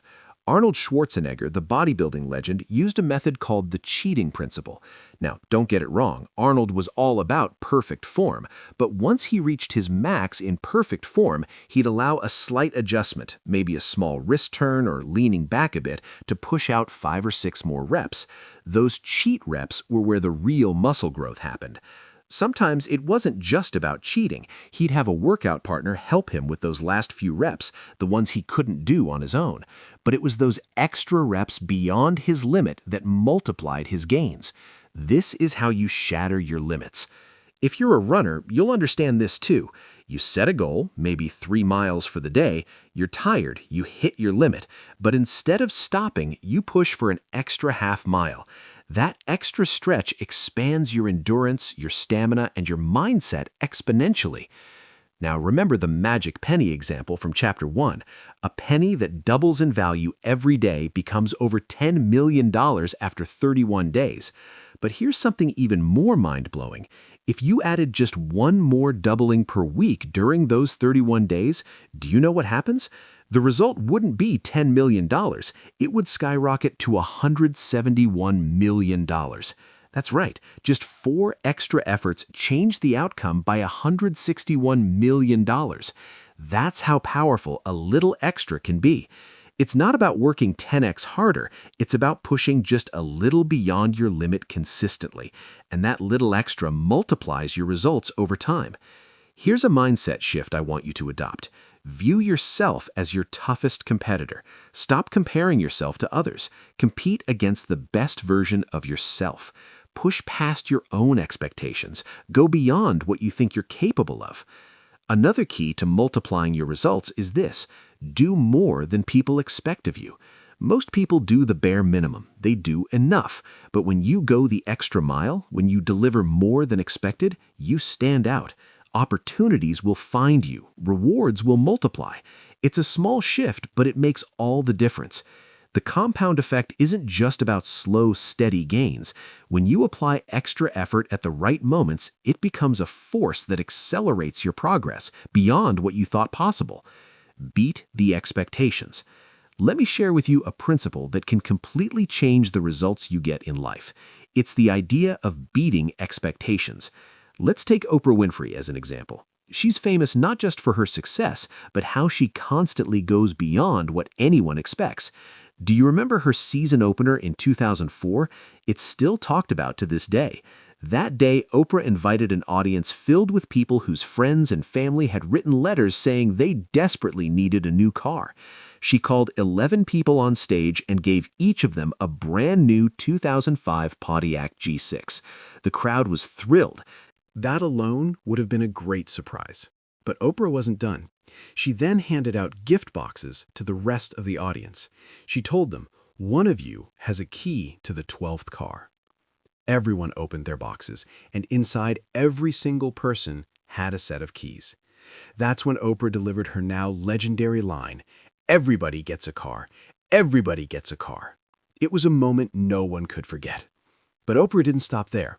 In other shows, she's given scholarships to foster children, thousands of dollars in clothing, and even paid for homes to keep families from being kicked out. Now, you might be thinking, of course she can do that. She's Oprah. But let's be honest, there are many celebrities with as much fame and money who don't do those things. What makes Oprah special is that she chooses to go beyond expectations. That's what separates the good from the great. Now, let me share a personal story. When it was time to propose to my wife, Georgia, I could have done what was expected, sit down with her father and ask for his blessing, but I wanted to do something more meaningful. Her father spoke English, but he wasn't completely comfortable with it, so I had Georgia's sister translate my proposal speech into Portuguese. On my way to Los Angeles from San Diego, I rehearsed that speech over and over. I showed up with flowers and gifts, sat with him, and delivered my speech in his native language. Thankfully, he said yes. But I didn't stop there. Over the next few days, I called each of Georgia's 5 brothers to personally ask for their blessing as well. Some agreed easily, others made me earn it. But in the end, Georgia told me that what made my proposal so special was how I honored her family. That extra effort made all the difference. Let's look at another example. Stuart Johnson, the owner of Success magazine, took a huge risk when he acquired the magazine during one of the toughest economic times in history. Print media was struggling and businesses everywhere were pulling back. But Stuart didn't just stop at acquiring the magazine. He went beyond expectations. Even while his primary business was facing challenges, he launched a nonprofit foundation to help teach personal development to teenagers. He personally funded the administration of the Success Foundation. He created a book called Success for Teens and distributed over 1 million free copies through schools and nonprofit partners. He didn't have to do that. It wasn't expected of him, But because he did, it multiplied his impact on his team, on the press, on his business partners, and most importantly, on thousands of young lives. That's the power of doing more than expected. So, here's the question for you. Where in your life can you go beyond expectations? Where can you add that extra touch that makes a huge difference? Maybe it's when you're making calls at work, or serving your customers, or when you're recognizing your team members, or appreciating your spouse, or planning a date night, or playing with your kids, or even going for a run. In every area of life, there's always a small extra effort you can make, and that little extra doesn't just add to your results, it multiplies them. When you push beyond what's expected, you create wow moments. Moments people remember, moments that set you apart, moments that accelerate your success. It doesn't take a huge leap, just a little extra. That's how you beat expectations. That's how you create extraordinary results. Do the unexpected. Here's a principle that can give you an instant edge over the crowd. Do the unexpected. Most people zig. If you want to stand out, you need to zag. Let me explain. I've always been a bit of a contrarian. If something is popular, if it's what everyone is doing, I tend to do the opposite. Why? Because common actions lead to common results, and I'm not interested in common. Think about it. The most popular restaurant is McDonald's. The most popular drink, Coca-Cola. The most popular wine, Franzia, the kind that comes in a box. Nothing wrong with any of that. But if you consume what's popular, you'll blend into the average pack. I prefer to aim for extraordinary. Here's a simple example. Everyone sends Christmas cards, but since everyone does it, how much emotional impact do you think it really has? Not much. So instead, I send Thanksgiving cards. How many Thanksgiving cards do you get? Exactly.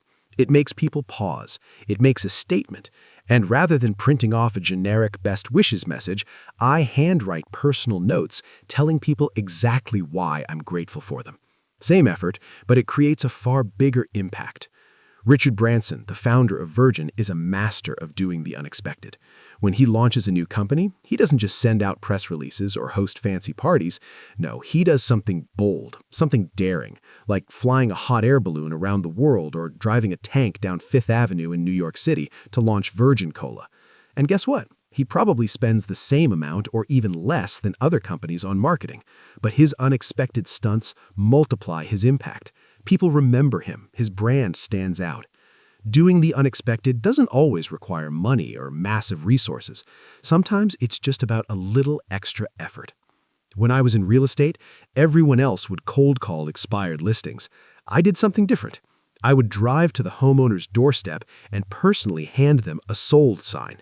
I'd say, "You'll need this if you hire me to take over this listing." It cost me nothing but a tank of gas, but it dramatically increased my chances of winning the listing. Let me tell you a story about my friend Alex. Alex had an opportunity for his dream job. He lived in California, but the job was in Boston. He was one of the final 12 candidates. The company planned to interview locals in person and out-of-towners via video conference. He called me and asked me, "How do I set up a webcam interview?" I asked him, "Alex, how badly do you want this job?" He said, "It's my dream job. I've spent 45 years preparing for this." So I told him, "Then get on a plane and show up in person." Alex hesitated. "No need. They're flying in the final 3 later for a last round of interviews." I told him, if you want to be in that final 3, do the unexpected. Fly across the country now. Show them how serious you are. I even advised him to go all in, what I call a shock and awe campaign.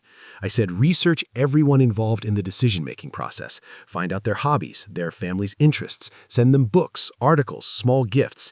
Yes, they'll know what you're doing, but they'll appreciate your effort and creativity.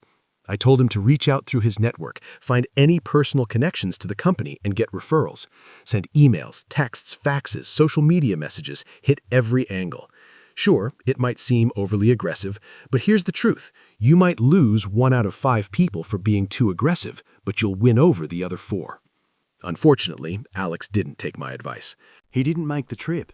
He didn't stand out. And he didn't get the job. He didn't even make it to the final 3. Even though he was the best candidate, his failure to make an impression cost him his dream job. Here's another story. I sit on the board of a company that once needed a congressman's approval to move forward with a crucial project. This congressman was refusing, not because of the issue itself, but due to unrelated political grudges. So I suggested we take a different approach. Instead of lobbying the congressman, we went straight to someone who had real influence over him, his wife. Through our network, we found a connection to her. We met her after a church service, introduced ourselves, and explained how this project would help hundreds of children in an underprivileged neighbourhood. Guess what? By Tuesday of the following week, the congressman had signed off. Sometimes doing the expected, sending letters, making phone calls, doesn't cut it. In our noisy, attention-deficit society, doing the unexpected is often required just to get noticed. If you have a mission, a dream, a cause that's important, you need to be willing to stand out. You need to add a little audacity to your efforts. It doesn't always take money. Often it just takes guts, creativity, and the willingness to be bold. So ask yourself, where in your life or business can you do the unexpected? Where can you go beyond the ordinary and make people notice you? Sometimes it all takes a little zag when everyone else is zigging. That's how you win. Do better than expected. There's a secret to achieving extraordinary results in life.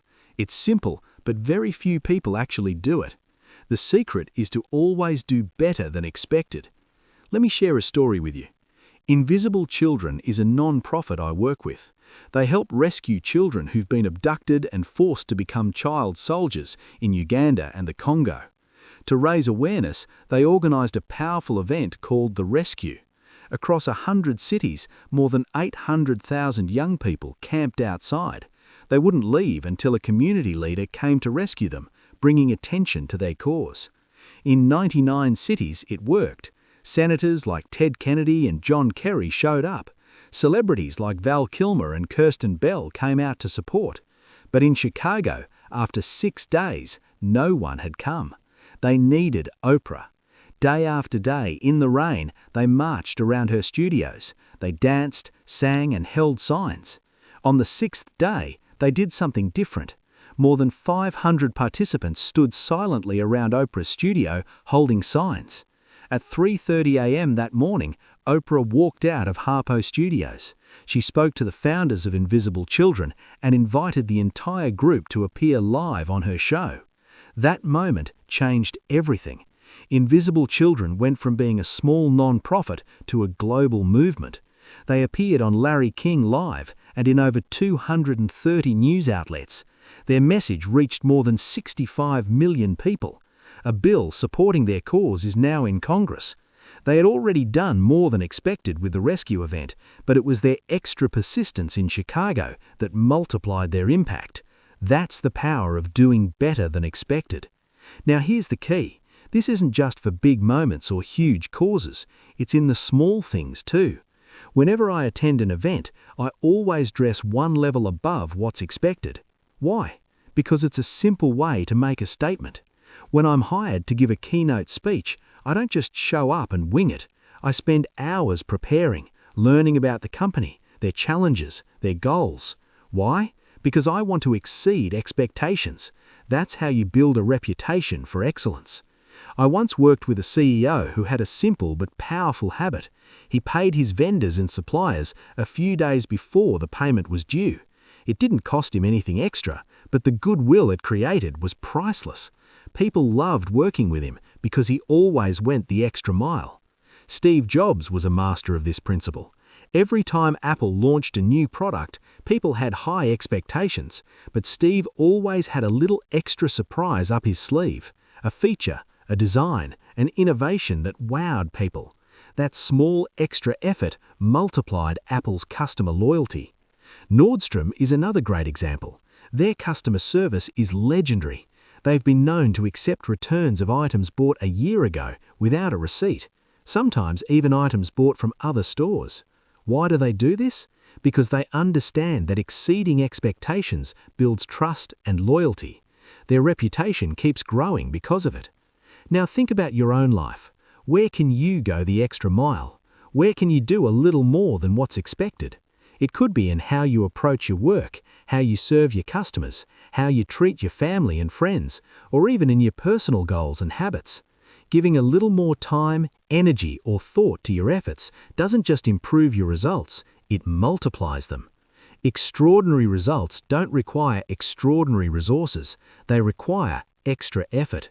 When you always look for ways to do better than expected, you create wow moments, moments that people remember, moments that build your reputation, moments that accelerate your success.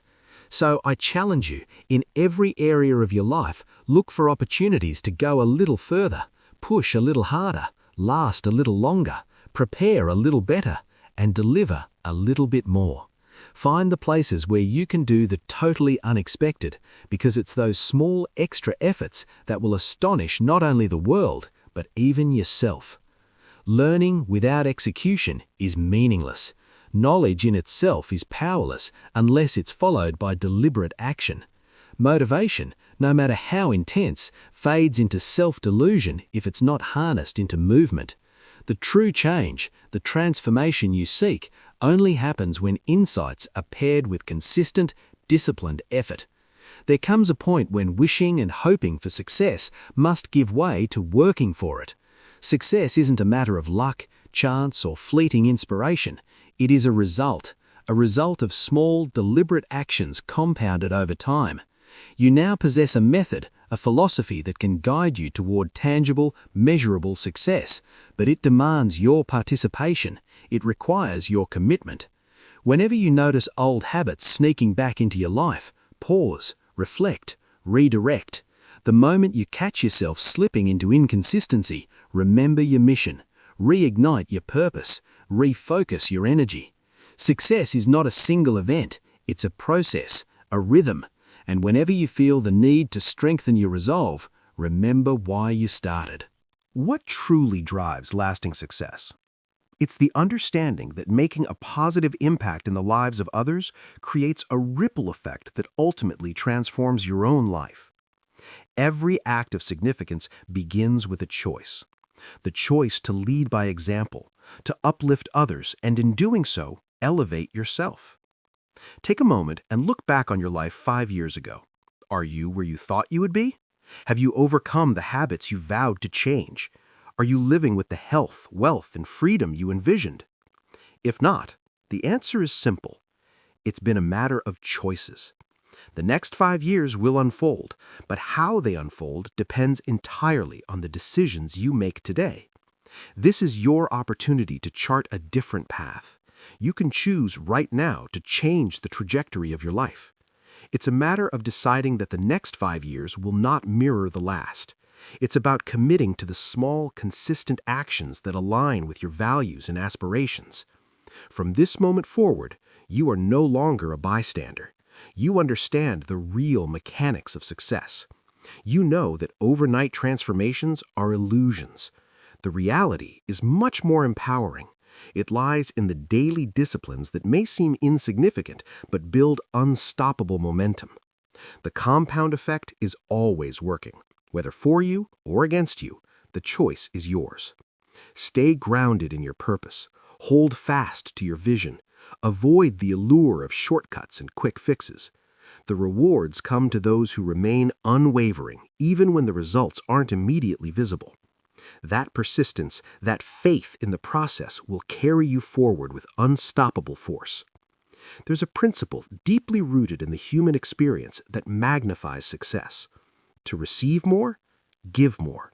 If you seek confidence, empower someone else to find theirs. If you desire inspiration, become a source of it for others.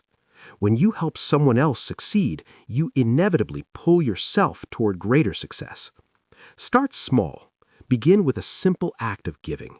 Share the knowledge, the strategies, that mindset that has inspired you to take action. It could be with a friend, a family member, a colleague, or even a stranger whose life might change with a single conversation. You never know. The impact you make on their journey could circle back to profoundly affect yours. Your own growth is intertwined with the growth of those around you. Every time you help lift someone higher, you elevate yourself. That's the beauty of significance. It's not just about personal gain. It's about creating a chain reaction of positive change, starting with you. So now, it's your turn. Take action. Not tomorrow, not next week. Now. This very moment is a fork in the road. You can continue as you have been, or you can choose to step into a future that reflects your highest potential. You are equipped with the knowledge. You have the vision. Now you must take the steps.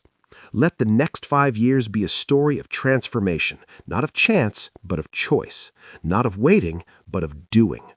Your future self is waiting to thank you for the decisions you make today.